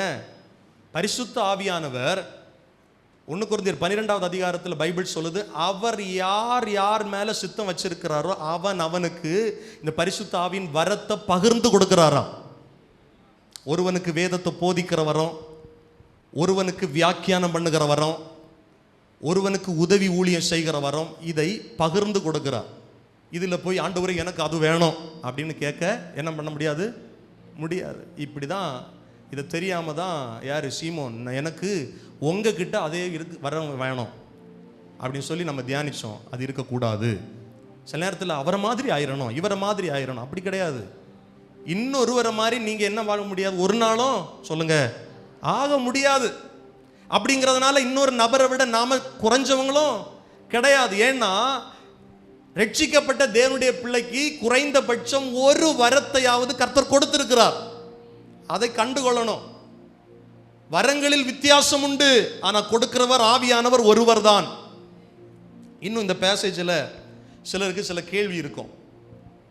இப்போ பிலிப்புடைய பிரசங்கத்தை பார்த்து அவங்க என்ன பண்ணிட்டாங்க? ரட்சிக்கப்பட்டாங்க பிரதர், ஞானஸ்நானம் பெற்றுட்டாங்க. இப்போ பேதுரும் யோவானும் வந்து கையை வச்ச பிறகுதான் அவங்க என்ன பண்றாங்க? பரிசுத்த ஆவியை பெற்றார்கள் பைபிள் சொல்லுது. அது சரியா அப்படின்னு சிலருக்கு கேள்வி வரலாம். மறுபடியும் நான் சபைக்கு சொல்றேன், ஆழமா இதை கவனிக்கணும். எபேசியர் 1:13 காணா பாடமா படிச்சிருங்க. எபேசியர் 1 சொல்லுங்க. எபேசியர் 1 சத்தமா சொல்லுங்க. எபேசியர் 1, நீங்களும் உங்கள் ரட்சிப்பின் சுவிசேஷமாகிய கர்த்தருடைய வசனத்தை கேட்டு விசுவாசிகள் ஆன போது அவருக்குள், எப்படி பைபிள் சொல்லுது? பரிசுத்த ஆவியினால் முத்திரை போடப்பட்டீர்கள். உங்களுக்கு விளங்குதா? அப்ப இங்க ஏன் இவங்க கையை வச்ச உடனே பரிசுத்த ஆவியானவர் வந்தார்? அந்த கேள்வி வருதா இல்லையா? நல்லா கவனிங்க. நான் ஒரு சின்னதாக ஒரு குட்டி பிரசங்கத்தை வாரம் பண்ணிட்டு போகிறதுக்கு எனக்கு தெரியாமல் இல்லை. அதுதான் இதை விட ஈஸி. நான் ஏன் இப்படி நான் உங்களுக்கு சொல்லி கொடுக்குறேன் அப்படின்னா, நம்ம 100ல் ஒரு கிறிஸ்தவனை வாழ்ந்துட்டு போகிறது கர்த்தர் விருப்பப்படலை. சபைக்கு வரவங்க கொஞ்சம் டாக்டரின் தெரியணும், கொஞ்சம் சத்திய வசனத்தை புரியணும். ஆமேன்னு சொல்லுங்கள். ஆமே. அப்போ ஏன் கையை மேலே வச்ச உடனே அவங்களுக்கு பரிசுத்த ஆவியின் வல்லம் வந்தது? ஆதி திருச்சபையில் கவனிங்க. ஒரு மனுஷன் ரட்சிக்கப்பட்டான் அப்படின்னா அதை சபை ஏற்றுக்கொள்ளணும். இப்போ பெந்தேகோஸ்தே நாளில் பார்த்தீங்கன்னா 120 பேர் மேலே பரிசுத்த ஆவியானவர் ஆழமாய் ஊற்றப்பட்டார். அவங்க அந்நிய பாஷைகளை பேசினாங்க, பற்பல பாஷைகளை பேசினாங்க. இன்னும் அக்கினிமயமான நாவுகள் அவங்க மேலே வந்தது. எல்லாரும் பார்த்தாங்க, இவங்களுக்கு ஏதோ மாற்றம் வந்துருச்சு அப்படின்னு பார்த்தாங்க. எருசலேமில் யார் யார் ரட்சிக்கப்பட்டாங்களோ அவங்களுக்குள்ள பரிசுத்த ஆவியானவர் இருந்ததை ஏற்றுக்கொண்டு சபை அங்கீகரிது. இப்போ ஊழியம் நடக்கிறது எங்கே தெரியுமா? சமாரியாவில் நடக்குது. யூதேயாவிலும் இல்லை, எருசலேமிலும் இல்லை. இப்போ இவர்கள் ரட்சிக்கப்பட்டார்கள் என்று சபை அங்கீகரிக்கணும். எக்ஸ்பெஷலி பேதுரு அங்கீகரிக்கணும். பேதுரு பொதுவாகவே எப்படின்னா அவர் யூதன் அப்படிங்கிற ஒரு வைராக்கியம் உள்ள ஆள். நீ அப்போஸ்தலர் நடவடிக்கைகளில் அடுத்தடுத்த அதிகாரங்களை படித்து பார்த்தீங்கன்னா அதெல்லாம் கர்த்தர் உடைப்பார். கொர்நேலியு வீட்டுக்கு போகிறதுக்கு முன்னால் ஒரு தரிசனத்தை காண்பிச்சு இதெல்லாம் அடித்து புசி அப்படின்னு சொல்லும்போது பேதுரு சொல்லுவார், இதெல்லாம் எப்படி, இதெல்லாம் எனக்கு விலக்கப்பட்டது. அப்போ கர்த்தர் சொல்லுவார், கர்த்தர் பரிசுத்தப்படுத்தினதை நீ தீட்டுன்னு நினைக்காத சொல்லிட்டு தான் கொர்நேலியு வீட்டுக்கு அனுப்புறார். கொர்நேலியு ஒரு புறஜாதி. இப்போ பேதுருவும் சபையும் அங்கீகரிக்கணும்னா இவர்கள் ரட்சிக்கப்பட்டதன் அடையாளம் பரிசுத்த ஆவியை பெற்றது. அதனால தான் அவங்க மேலே வைக்கிறாங்க, அவங்க பரிசுத்த ஆவியை பெற்றுக்கொண்டார். ஏதோ ஒரு அடையாளம் அந்த இடத்துல நடந்திருக்கும். ஒருவேளை அவங்க அந்நிய பாஷையை பேசியிருக்கலாம், ஒருவேளை ஏதோ தீர்க்க தரிசனம் சொல்லியிருக்கலாம். இவர்கள் அறிந்து கொள்ளத்தக்கதாய் பரிசுத்த ஆவியானவர் அவங்க மேலே வந்ததை பார்த்தார்கள். அதனால அதையும் இதையும் போட்டு கன்ஃபியூஸ் பண்ணக்கூடாது. பாஸ்டர், எனக்கு அந்நிய பாஷை பேசவே முடியலை, அதனால எனக்குள்ள பரிசுத்த ஆவியானவர் இருக்கிறாரா அப்படிங்கிற சந்தேகம் உங்களுக்கு வரக்கூடாது. ஒருவருக்கு அந்நிய பாஷை பேசுகிற வரம் இருக்கும், இன்னொருக்கு அது இருக்கணும்னு அவசியம் கிடையாது. உங்களுக்குள்ள இன்னொரு வரம் இருக்கும். ஆமே. அப்போ எப்படி நான் அறிந்து கொள்வதுன்னா, நீங்கள் ரட்சிக்கப்பட்டீங்களா, உங்கள் பாவங்கள் மன்னிக்கப்பட்டதா, இயேசு முழுசா நம்புறீங்களா, உங்கள் மேலே பரிசுத்த ஆவியின் முத்திரை இருக்கு. ஆமேன்னு சொல்லுங்க. அதுக்கு பிறகு நீங்க ஆண்டவருக்கு கீழ்ப்படிந்து, அதனால தான் ரோமர் 12வது அதிகாரம் 1-2 வசனத்தை ஃபோர்ஸ் பண்ணி உங்களுக்கு பேசினேன். யார் யார் அப்படிப்பட்ட ஆராதனை செய்கிறாங்களோ அவங்களுக்குள்ள இந்த வரங்கள் ஆக்டிவேட் ஆகும்.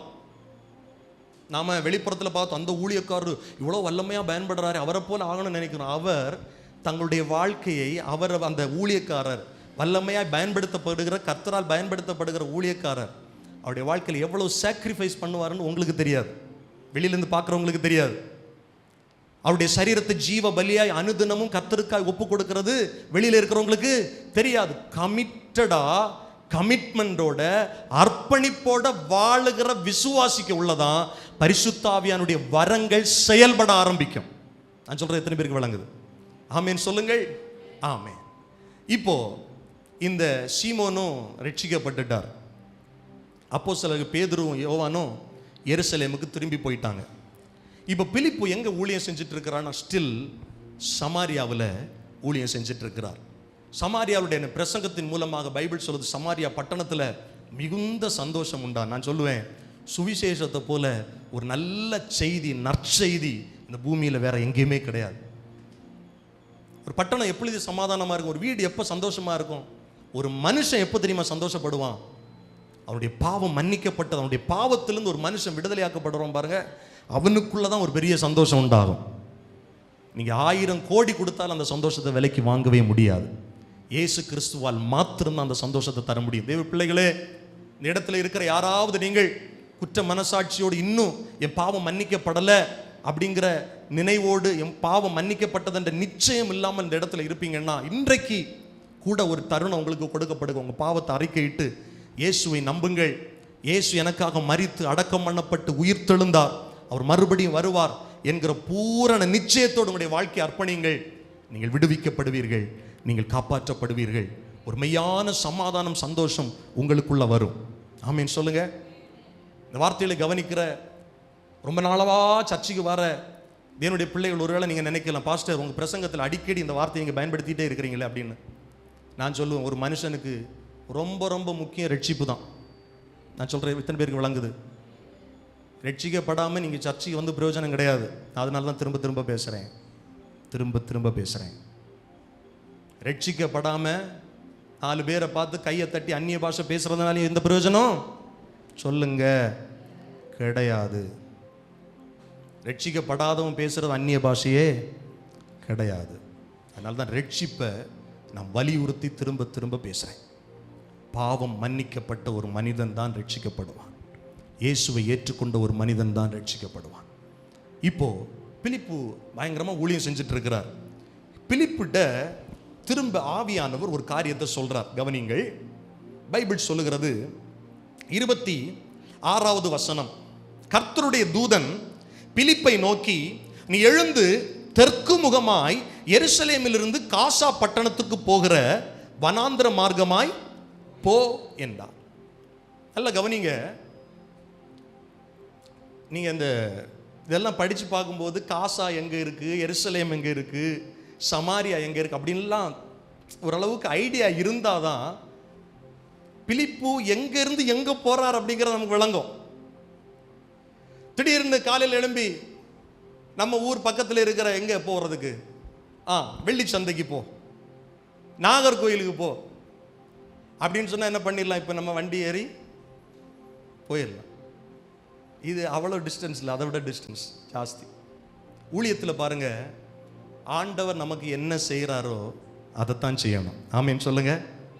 பிலிப்புக்கு ஒருவேளை இவ்வளோ நாள் நான் இங்கே சமாரியாவில் இருக்கிறேன், இங்கே ஓரளவுக்கு ஊழியெல்லாம் பில்டப் ஆயிடுச்சு, நான் என்ன பண்ணுறேன், இங்கேயே இருக்கிறேன். கர்த்தர் பிலிப்பை பார்த்து சொல்கிறாரு, நீ எங்கே போ, தெற்கு முகமாய் போய் வனாந்திர மார்க்கமாய் போ, காசா பட்டணத்துக்கு போகிற வனாந்திர மார்க்கமாய் போ. அந்தபடி அவன் எழுந்து போனான்.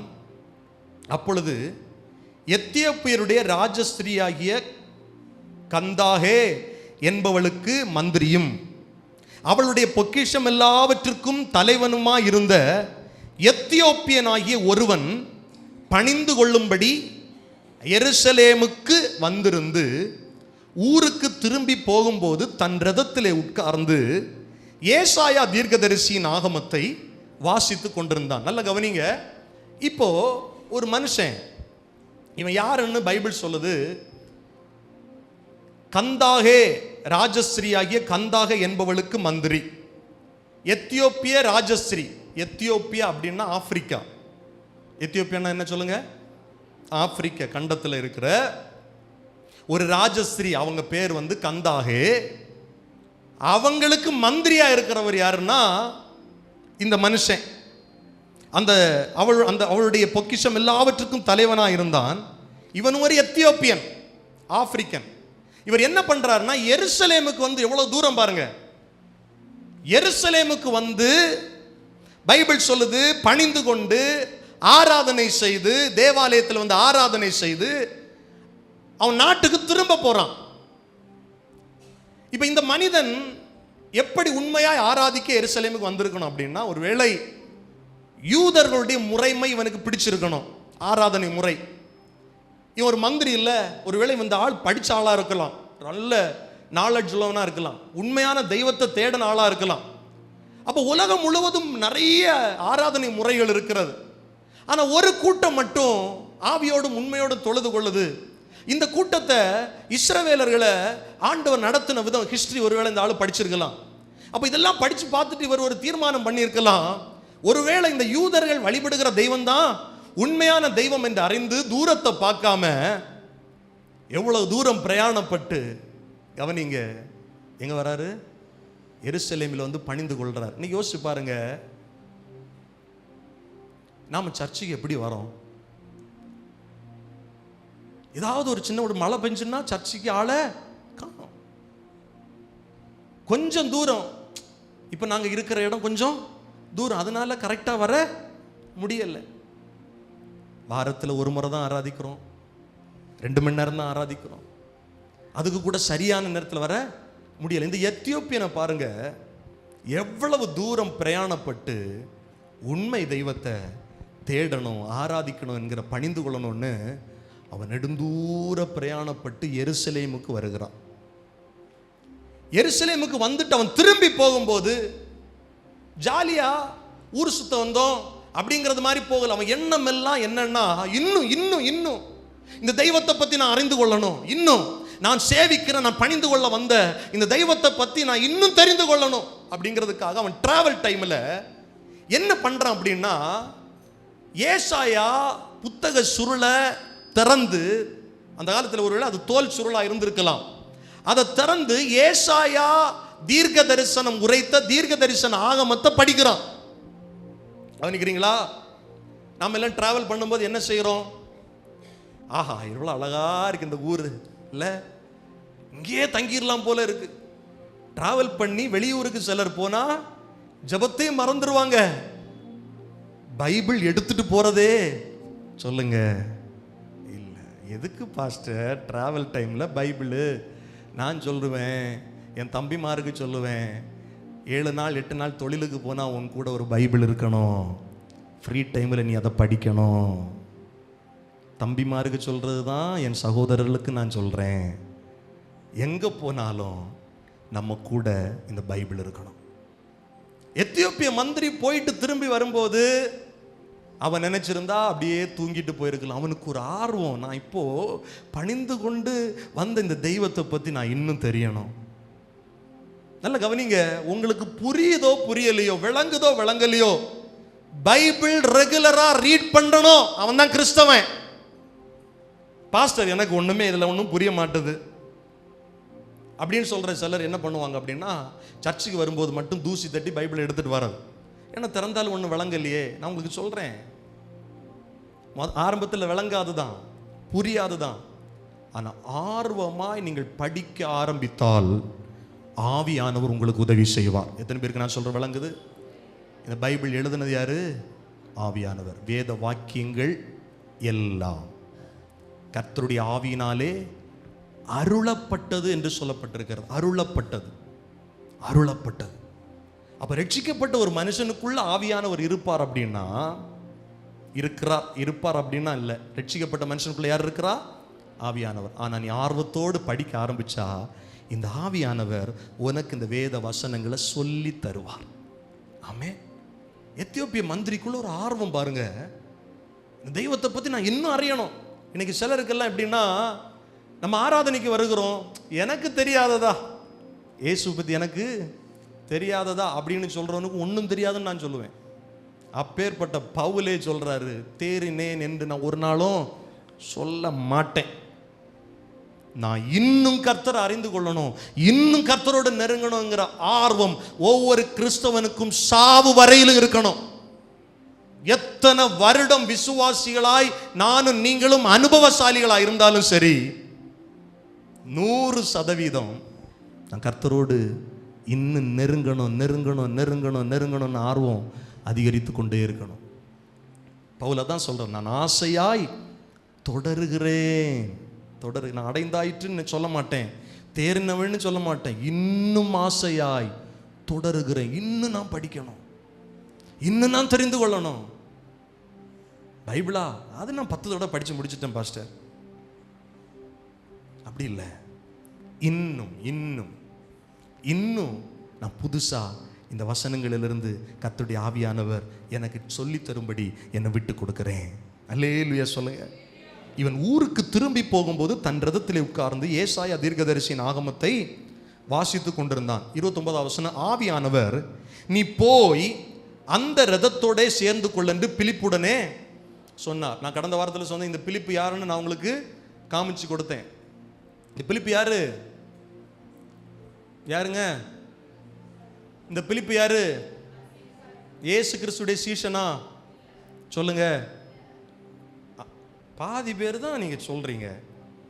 போன வாரம் கேட்டீங்களா? இயேசு கிறிஸ்துடைய நேரடி சீஷன் இந்த பிலிப்புவா? இல்லை. அப்ப இந்த பிலிப்பு யாரு? பந்தி விசாரிப்பு ஊழியத்திற்காக தெரிந்து கொள்ளப்பட்டவன், அழைக்கப்பட்டவன், ஒரு சாதாரணமான ஊழியத்திற்காக. இந்த மனுஷனை சமாரியாவை கலக்குவதற்காக கர்த்தர் பயன்படுத்துறார். அதே போல ஒரு பந்தி விசாரிப்பு ஊழியத்திற்கு அழைக்கப்பட்டவன் யாருன்னா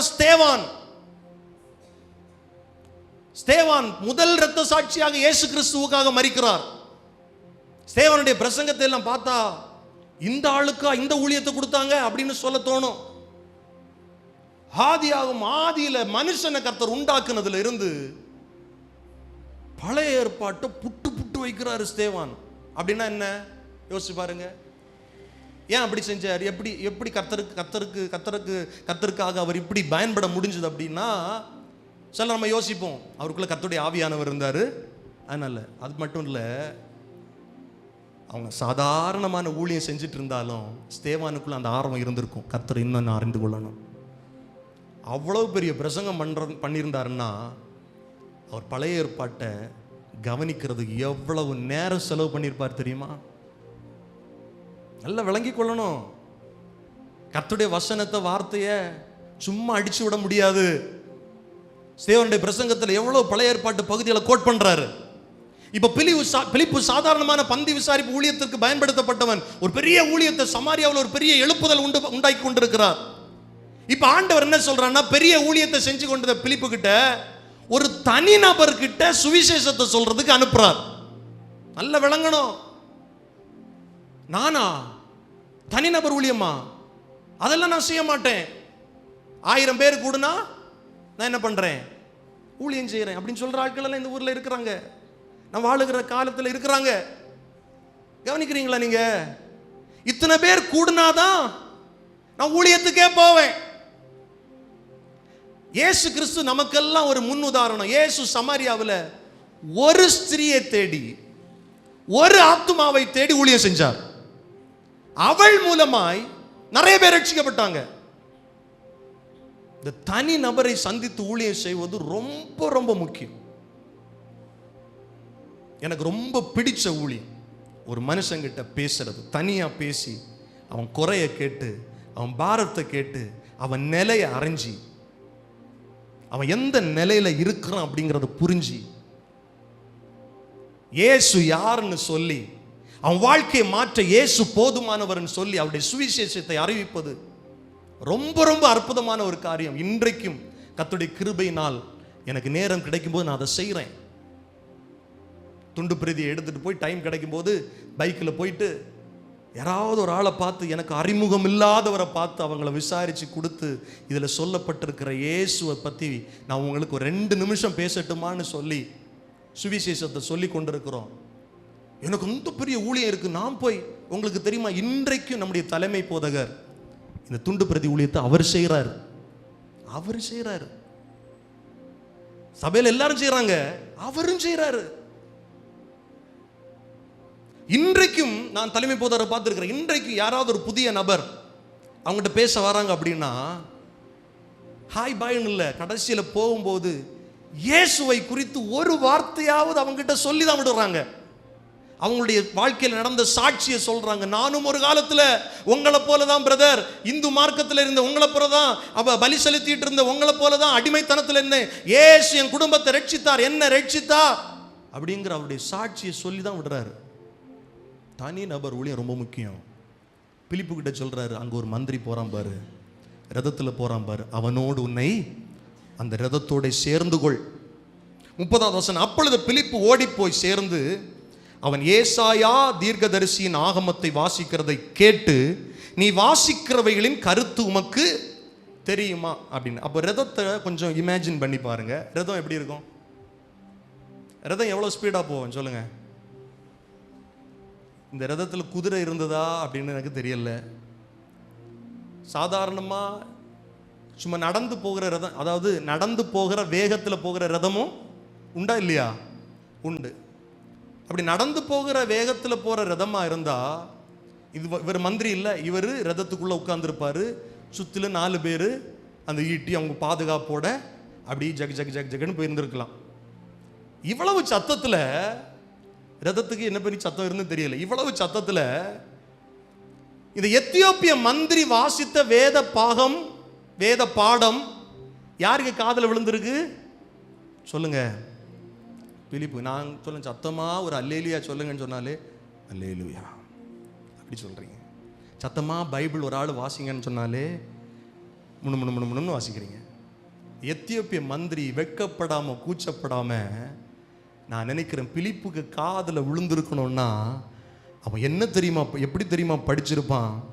பைபிள் சொல்லும் 32வது வசனம், அவன் ஆசித்த வேத வாக்கியம் என்னவென்றால், அவர் ஒரு ஆட்டை போல் அடிக்கப்படுவதற்கு கொண்டு போகப்பட்டார். மயிர் கத்திரிக்கிறவனுக்கு முன்பாக சத்தம் விடாதிருக்கிற ஆட்டுக்குட்டியை போல அவர் தமது வாயை திறவாமல் இருந்தார். அவர் தம்மை தாழ்த்தின போது அவருடைய நியாயம் எடுத்து போடப்பட்டது. அவருடைய ஜீவன் பூமியிலிருந்து எடுபட்டு போயிற்று. அவருடைய வம்சத்தை யாராலே சொல்லி முடியும் என்று இதை என்ன படிக்கிறான்னா சத்தமா படிச்சிருக்கிறார். சத்தமா வாசிச்சனால பிலிப்புக்கு கேட்குது. ஏசாயா தீர்க்கதரிசியார் புஸ்தகத்தை இந்த ஆள் வாசிட்டு இருக்கிறான். இன்னைக்கெல்லாம் சில நேரத்தில் பைபிளை நம்ம என்ன பண்றோம் தெரியுமா? மறைச்சு வச்சு. சில இடங்களில் எதிர்ப்பு இருக்கும். நான் உங்களை நான் கஷ்டப்படுத்த விரும்பல, எதிர்ப்பு இருக்கும். அதனால சிலர் இங்க இருக்கிற பைபிளை நீங்க யூஸ் பண்றீங்க, தவறு இல்லை. உங்க குடும்ப சிச்சுவேஷன் கர்த்தருக்கு தெரியும். ஆனா எதிர்ப்பே இல்லாட்டாலும், பிரச்சனையே இல்லாட்டாலும் சிலர் என்ன பண்றது, பைபிளை சுமக்கிறது இல்லை. கொண்டு போனா 4 பேர் என்ன அப்படி சொல்லிடுவாங்களோ இப்படி சொல்லிடுவாங்களோ. இவர் பெரிய மந்திரி, இவன் யார் என்ன பார்த்தான்னு சத்தமா படிக்கிறான், சத்தமா வாசிக்கிறான். 34 வருஷம் மந்திரி பிலிப்பை நோக்கி, தீர்க்கதரிசி யாரை குறித்து அதை சொல்லுகிறார்? தம்மை குறித்தோ வேறொருவரை குறித்தோ எனக்கு சொல்ல வேண்டும் என்று கேட்டுக்கொண்டான். ஆமென், அல்லேலூயா, அல்லேலூயா. அதுக்கு முன்னால 30வது வசனம் பாருங்க. பிலிப்பு ஓடி போய் சேர்ந்து அவன் ஏசாயா தீர்க்கதரிசி ஆகமத்தை வாசிக்கிறதை கேட்டு, நீர் வாசிக்கிறதன் கருத்து உமக்கு, சத்தமா படிச்சுட்டே போடுற, கடன்னு படிச்சுட்டே போடுற, உமக்கு அதை பத்தி ஏதாவது தெரியுதா ஐயா? கேட்கும்போது அவன் சொல்றான் பாருங்க, அதற்கு அவன், ஒருவன் எனக்கு தெரிவிக்காவிட்டால் அது எனக்கு எப்படி தெரியும் என்று சொல்லி பிலிப்பு ஏறி தன்னுடைய உட்காரும்படி அவனை வேண்டிக் கொண்டான். கவனிங்க, இந்த வார்த்தையெல்லாம் ஒவ்வொரு வசனங்களும் பைபிளில் இருக்கிற ஒவ்வொரு வார்த்தைகளும் முக்கியம். பிலிப்பு கேட்கிறார், நீ சத்தமா படிச்சுட்டு போறே, இதோடைய கருத்து உமக்கு தெரியுமா? அப்ப அவன் என்ன தெரியுமா சொல்றான், யாராவது ஒருத்தர் எனக்கு சொல்லி தராம எனக்கு அப்படி தெரியும். பைபிள் வாசிக்கிறது எனக்கு புரியல, அதனால நான் படிக்கல. அப்படிப்பட்டவங்களுக்கு நான் சொல்றேன், எத்தியோப்பிய மந்திரிக்கு என்ன வாசிக்கிறான்னு அவனுக்கு புரியல, ஆனா படிக்கிறான், தெரிஞ்சுக்கணும்னு நினைக்கிறான். பாஸ்டர், உங்களை மாதிரி எல்லாம் எங்களுக்கு தெரியாது, அதனால நாங்கள் எங்களுக்கும் பைபிளுக்கும் தூரம், நீங்க ஏதாவது சொல்லுங்க நாங்க அப்படி இருக்கக்கூடாது. எத்தியோப்பிய மந்திரிக்கு அவன் வாசிக்கிறது புரியல, ஆனா வாசிக்கிறான். காரணம், எப்படியாவது நான் தெரிஞ்சுக்கணுமே, அவனுக்கு ஆர்வம், யாராவது எனக்கு சொல்லி தர மாட்டாங்களா? இந்த ஆர்வமும் விருப்பமும் தான் பிலிப்புவை கர்த்தர் அனுப்புகிறதற்கான காரணம். உங்களுக்கு விளங்குதா? சும்மா ஆண்டவர் அனுப்பல. ஒருத்தன் படிச்சுட்டு இருக்கிறான், ஒருத்தன் என்னை பத்தி இன்னும் அறியணும்னு விரும்புறான், ஆனா அவனுக்கு விளங்கல, அவனுக்கு புரியல. உண்மையான சத்தியத்தை அறிந்து கொள்ள ஒருத்தன் தேடுறான். அந்த மனுஷங்கிட்ட பிலிப்பு கர்த்தர் அனுப்புறான், நீ போய் சேர்ந்துக்கொள். போன உடனே அவனும் பாருங்க, யாராவது சொன்னாதானே எனக்கு தெரியும் என்று சொல்லி பிலிப்பு ஏறி தன்னுடைய உட்காரும்படி அவனை, இந்த வார்த்தையில் ரொம்ப முக்கியம், ஒரு மந்திரி. பிலிப்பை பத்தி முன்னால பின்னால அவனுக்கு அறிமுகம் ஒருவேளை இருந்திருக்க வாய்ப்பு இல்லை. ஏன்னா இவன் எருசலேமுக்கு போயிட்டு வரான், பிலிப்பு ஊழியம் செஞ்ச இடங்க, இதெல்லாம் யோசிக்கணும். சமாரியா. பிலிப்பு கேட்ட உடனே இவனுடைய பார்வை, இந்த ஆளுக்கு ஒருவேளை தெரியும் போல இருக்கு. நல்ல விளங்கணும், அபிஷேகம் பண்ணப்பட்ட கர்த்தரால் பயன்படுத்தப்படுகிற ஒரு ஊழியக்காரனை பார்த்தாலே தெரியும். அவன் என்ன தெரியுமா சொல்றான், என் ரதத்தோட என்னோட அமர்ந்து சேர்ந்து உட்காரும், மேலே வரும் ஐயா. யோசிச்சு பாருங்க, யார் அந்த ரதத்துல இப்படிப்பட்ட கனத்தை இன்னொரு மனுஷன் கொடுக்க மாட்டாங்க. அவர் மந்திரி, கர்த்தருடைய ஊழியக்காரன், பக்கத்தில் வந்து உட்கார்ந்து எனக்கு சொல்லி தாருங்க. வாசிச்ச பகுதி எங்க தெரியுமா இருக்கு, ஏசாயா 53.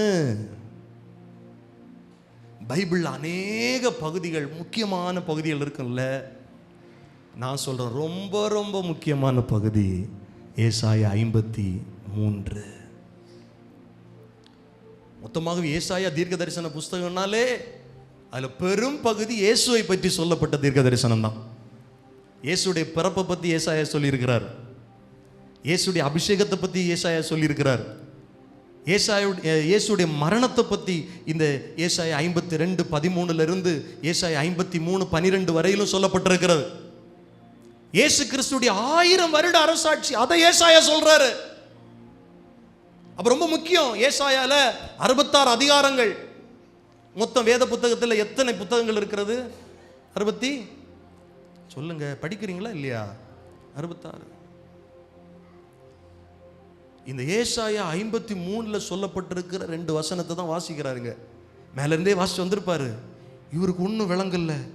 ஒருத்தர் வந்து ஆட்டை போல அடிக்கப்பட்டாராம், மயிர் கத்திரிக்கும் முன்னாடி சத்தமிடாத ஆட்டுக்குட்டியை போல இருந்தாராம்.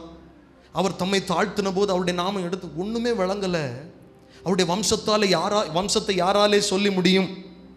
35வது வசனம் பாருங்க. அப்பொழுது பிலிப்பு பேசத் தொடங்கி இந்த வேத வாக்கியங்களை முன்னிட்டு இயேசுவை குறித்தவனுக்கு பிரசங்கித்தான்.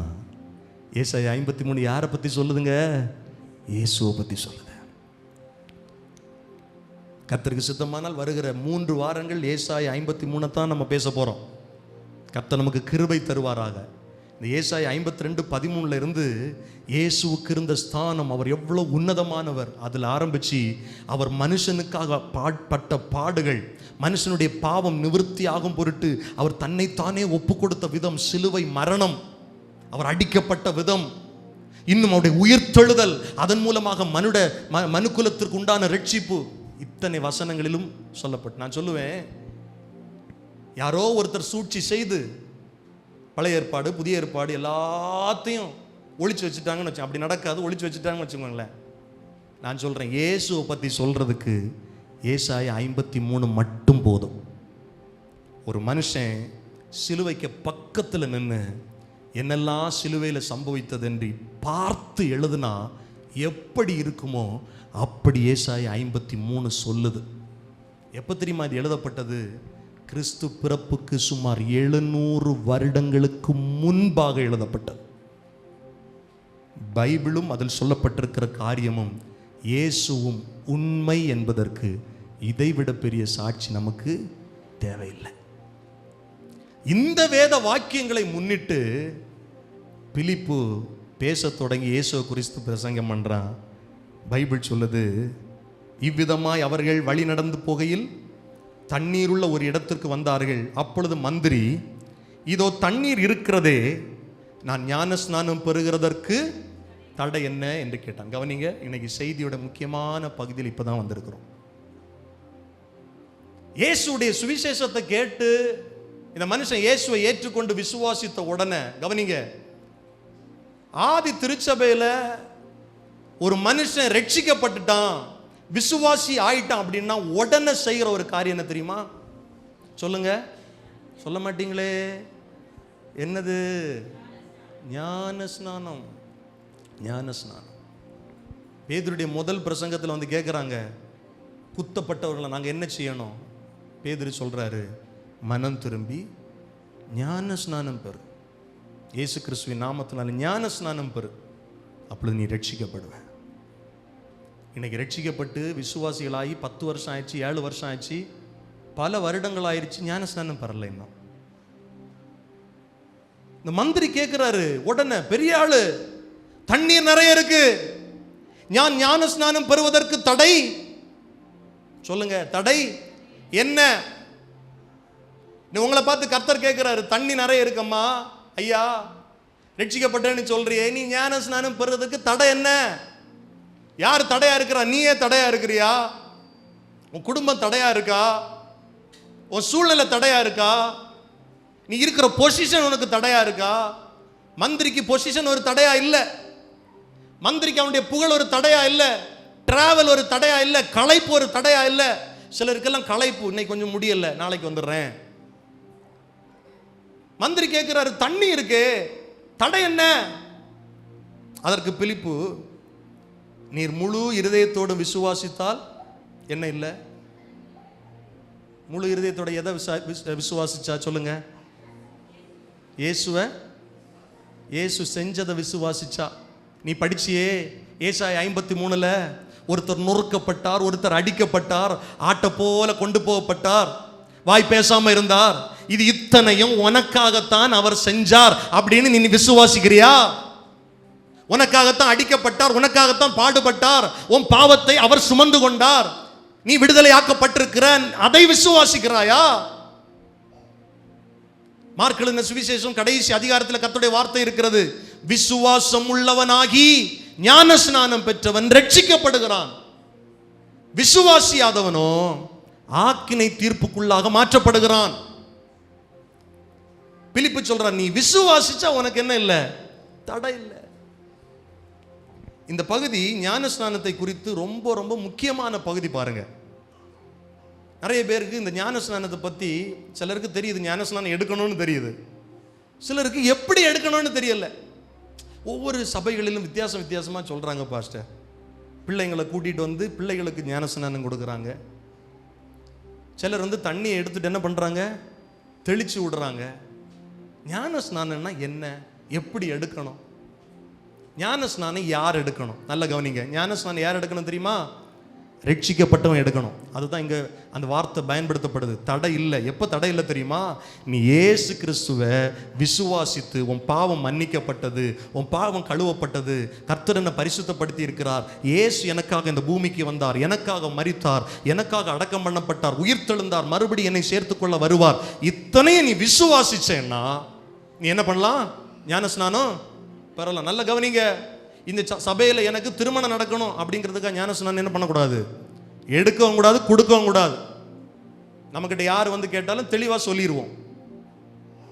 அவங்க நம்மளை பகைச்சாலும் சரி தாழ்மையாக சொல்லிடுவோம். பைபிள் இடம் கொடுக்கல. திருமணத்துக்கு ஞான ஸ்நானம் கொடுக்கறதுக்கு பைபிள், நீ ரட்சிக்கப்பட்டியா, நீ கர்த்தரை நம்புறியா, உன் பாவம் மன்னிக்கப்பட்டதுங்கிற நிச்சயம் உனக்கு இருக்கிறதா? உனக்கு தடை இல்லை. உனக்கு என்ன இல்லை? தடை இல்லை. அதுதான் ஞான ஸ்நானத்துக்கு குவாலிஃபிகேஷன். அவங்க தான் ஞான ஸ்நானம் எடுக்கணும். இப்போ ஒரு கேள்வி, எப்படி எடுக்கணும்? பல விதமான காரியங்கள் இருக்கு பாஸ்டர். பைபிள் சொல்லுது, கவனிங்க. இந்த ஞான ஸ்நானம் எடுக்கணுமா? கண்டிப்பா சொல்லுங்க. எடுக்கணுமா எடுக்க வேண்டாமா? எடுக்கணும்னு சொல்றவங்க எல்லாம் ஒரு அல்லேலூயா சொல்லுங்க. சத்தமா சொல்லுங்க அல்லேலூயா. இதுவரை எடுக்காதவங்க இருக்கிறீங்கன்னா நல்ல கவனிங்க. உங்களை கை தூக்க சொல்ல விரும்பல, நீங்க இந்த வார்த்தைகளை கவனிக்கணும். இயேசு சொன்னார் மத்தேயு 28:19-20 சொன்னார், ஆகையால் நீங்கள் புறப்பட்டு போய் சகல ஜாதிகளையும் சீஷராக்கி, எந்த நாமத்தினால் எடுக்கணும்னு சொல்றார். இதுலயும் நிறைய பேருக்கு சில கன்ஃபியூஷன். இயேசு சொன்ன வார்த்தைகள் அப்படியே படிக்கிறேன்.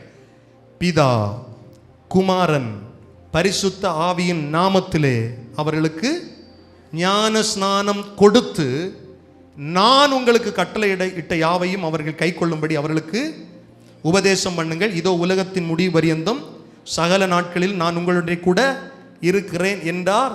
ஆமே. இந்த 2 வசனத்தை தான் இன்னைக்கும் சபை செய்யுது.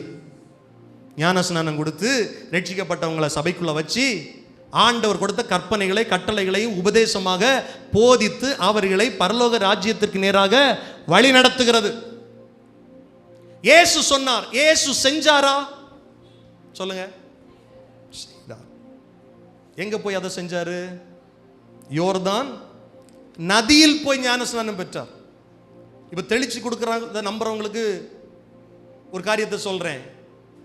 தெளிச்சு கொடுக்கலான்னா எதுக்கு அவர் யோர்தானுக்கு போனோம்?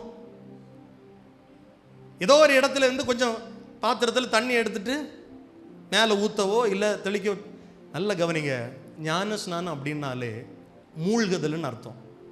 அதனால நான் கூட சில நேரம் பயன்படுத்தும் மூழ்கி ஞான ஸ்நானம் எடுத்தவங்க திருவிருந்துக்கு வாங்கன்னு நான் கூப்பிடுவோம் பாருங்க. அது உங்கள் புரிந்து கொள்ளுதலுக்காக சொல்ற வார்த்தையை தவிர ஞான ஸ்நானம் என்றாலே மூழ்குதல் தான்.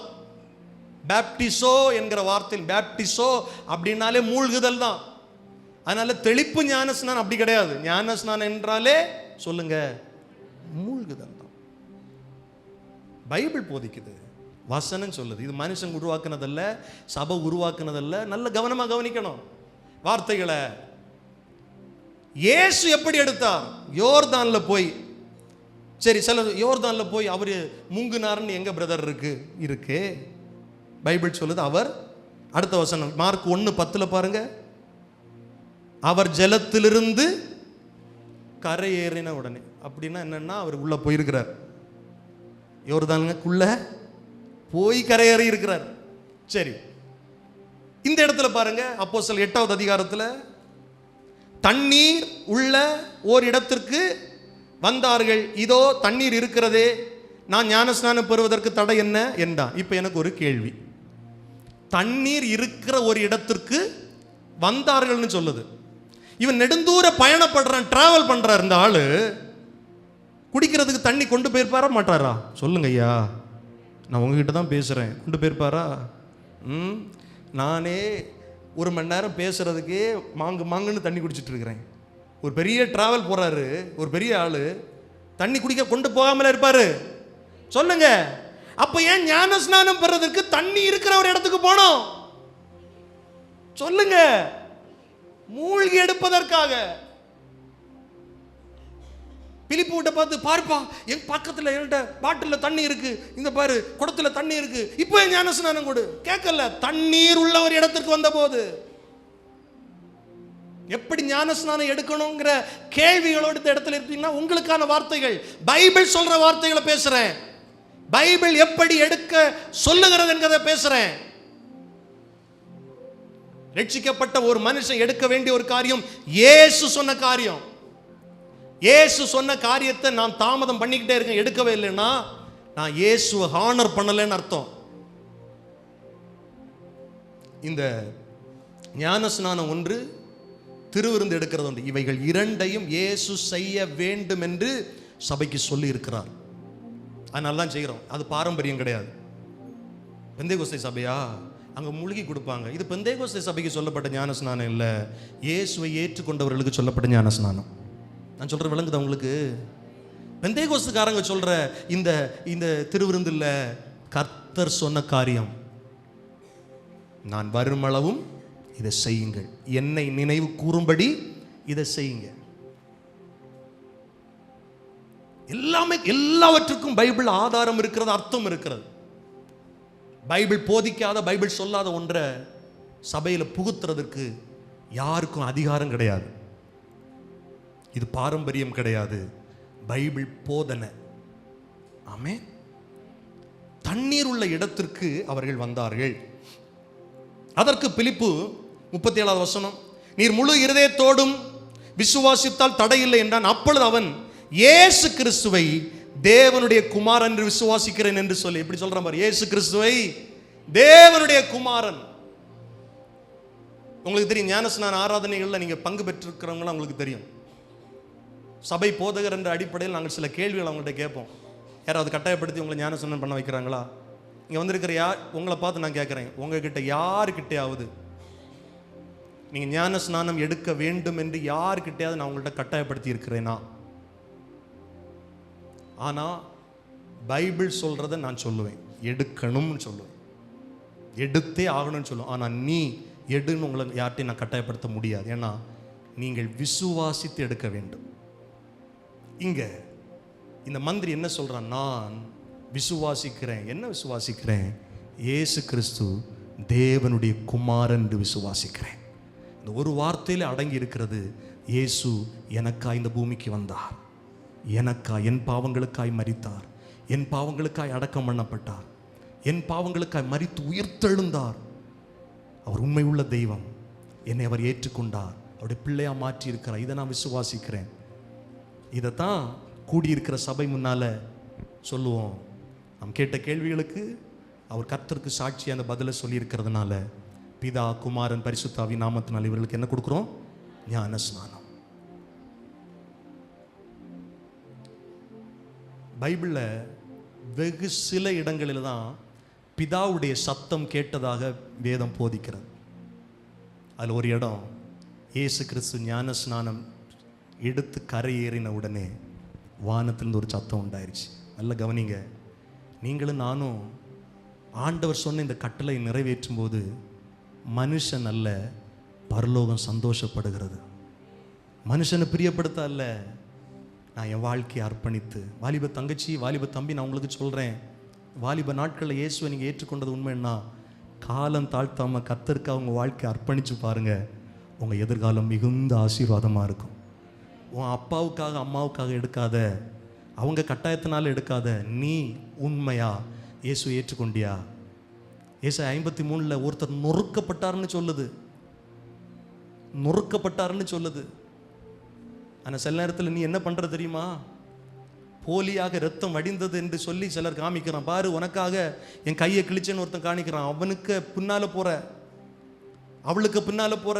உனக்காக ஒருத்தர் நொறுக்கப்பட்டார், அடிக்கப்பட்டார், ரத்தம் சிந்தி உனக்காக மரித்தார் என்று பைபிள் போதிக்குது. அவர் சொன்னார், நீ என்னை ஏற்றுக்கொண்ட உனக்கு மன்னிப்பு தரேன், உனக்கு ரட்சிப்பு தரேன், நித்தியத்தில் உன்னை சேர்த்து கொள்ளுவேன், உனக்கு இருக்கிற வாழ்க்கையில் இருக்கிற எல்லா தேவைகளை நான் சந்திப்பேன் ஒருத்தர் சொல்றாரு. அவர் நம்மிடத்தில் முந்தி அன்பு வைத்தார். அவருடைய அன்பை உண்மையா நீ புரிஞ்சேன்னா ஏன் காலம் தாழ்த்துகிறா? யாரோ ஒருத்தருக்காக, ஏதோ ஒரு காரியத்திற்காக, ஏதோ ஒரு பாரம்பரியத்திற்காக கர்த்தர் சொன்ன கட்டளையை ஏன் இன்னும் செய்யாமல் காலத்தை தாழ்த்தி கொண்டிருக்கிறாய்?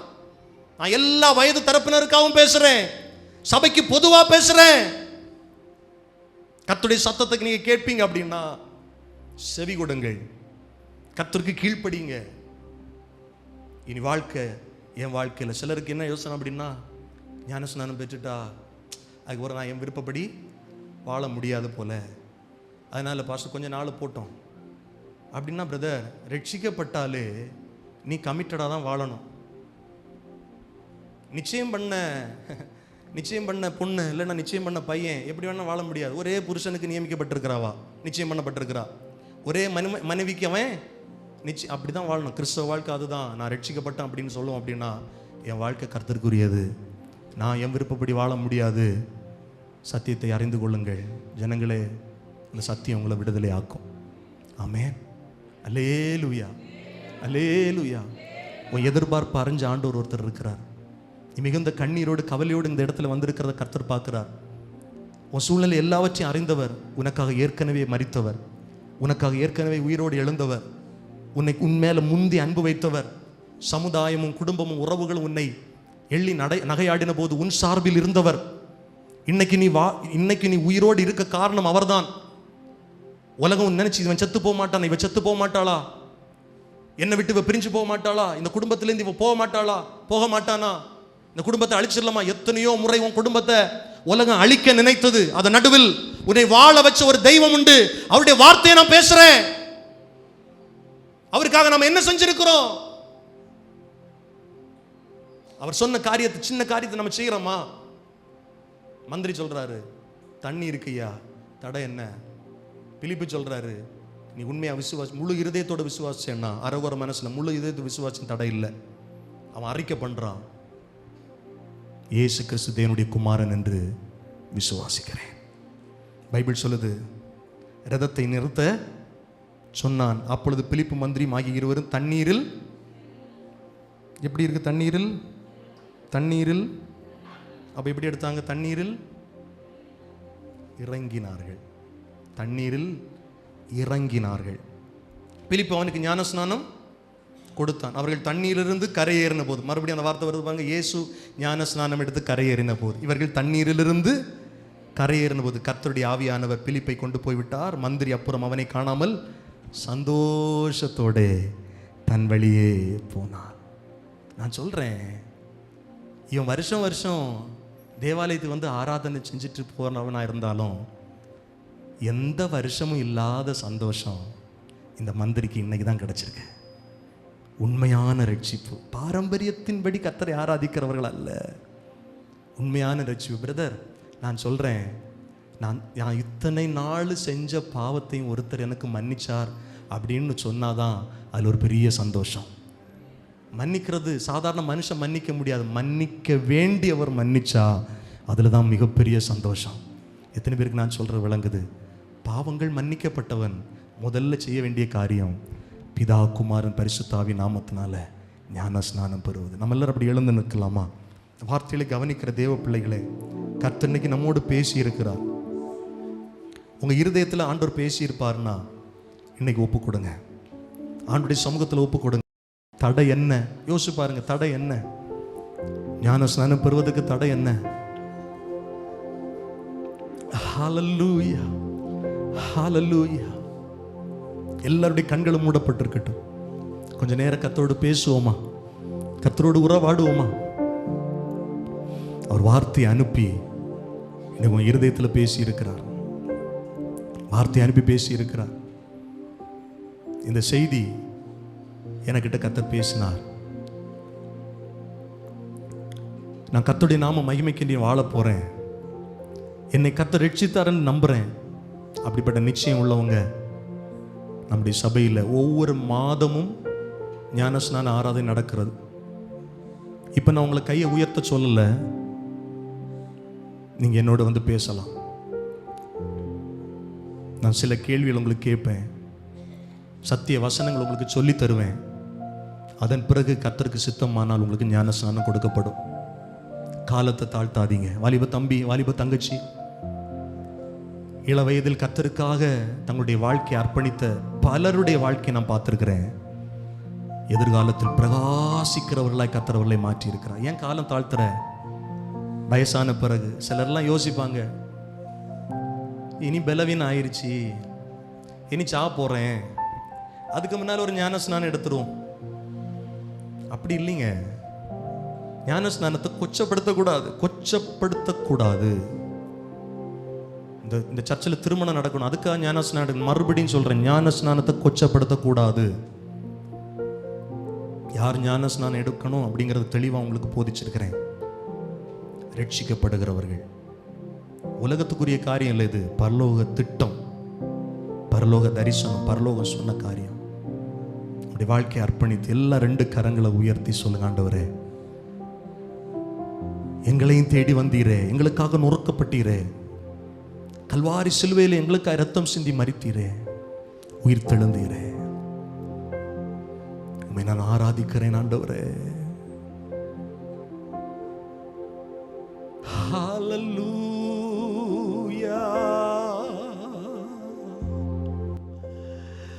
கல்வாரியின் அன்பினையே கண்டு விரைந்தோடிவன், கல்வாரியின் அன்பினையே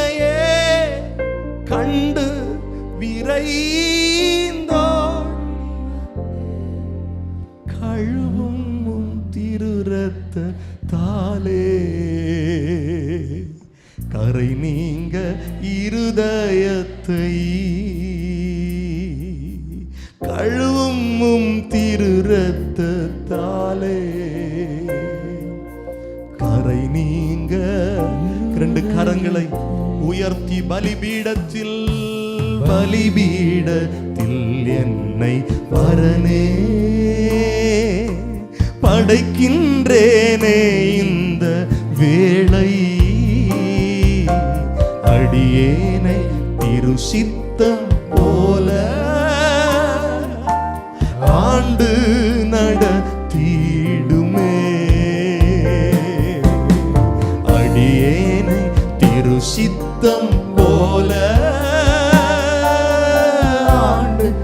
ரெண்டு கரங்களை உயர்த்தி அர்ப்பணிப்போடு கல்வாரியின் அன்பினையே கண்டு விரைந்தோடி வந்தே. கல்வாரியின் அன்பினையே கண்டு விரைந்தோடி வந்தே. கழுவும் திரு ரத்தத்தாலே கரை நீங்க இருதயத்தை கழுவும் திரு ரத்தத்தாலே கரை நீங்க இருதயத்தை. சரித்திரம் சொல்லுகிறது, இந்த ரட்சிக்கப்பட்ட ஞானஸ்நானம் பெற்ற எத்தியோப்பிய மந்திரியினால தான் எத்தியோப்பியாவில் சபை பெருகினதாக வேத வாக்கியம் நிறைவேறுகிறது. கர்த்தருடைய ஆவியானவர் உங்கள் மேல் வரும்போது எருசலேமிலும் யூதேயாவிலும் சமாரியாவிலும், இப்ப சமாரியாவிலிருந்து பூமியின் கடைசி பரியந்தம் சபை போகிறது. அப்போஸ்தலர் 9வது அதிகாரத்திலிருந்து பவுல் வருகிறார். பவுல் மூலமாய் பல தேசங்களில் சபை பெருகுகிறது. இன்னைக்கு செய்தியுடைய சாராம்சங்கள் என்னன்னா, தனி நபரை சந்தித்து செய்கிற ஊழியம். உன் குடும்பத்தில் உன் கூட பேசுகிறவங்கள்ட்ட நீ பேசுகிற ஊழியம் ஒரு பெரிய தாக்கத்தை கொண்டு வந்துடும். அவங்க வாழ்க்கை மட்டும் இல்லை, அவங்களை கொண்டு பலரை கர்த்தர் சந்திப்பார். சமாரியா ஸ்திரீ இடத்துல கர்த்தர் பேசின வார்த்தைகள், அவள் மூலமாய் பலர் இயேசு இடத்துல வந்தாங்க. ரெண்டு கரங்களை உயர்த்தி சொல்லுங்க, ஆண்டவரே எனக்கு நேரம் கிடைக்கும் போது என்னிடத்துல பேசுகிறவங்க கிட்ட இயேசு குறித்து பேச எனக்கு கிருபை தாங்கப்பா. அப்படி சொல்கிறவங்க இருந்தால் ரெண்டு கரங்களை உயர்த்துங்க. நான் உங்களுக்கு ஜெபம் பண்ண போகிறேன். ஆண்டவர் உங்களை ஆசீர்வதிக்க விரும்புகிறார்.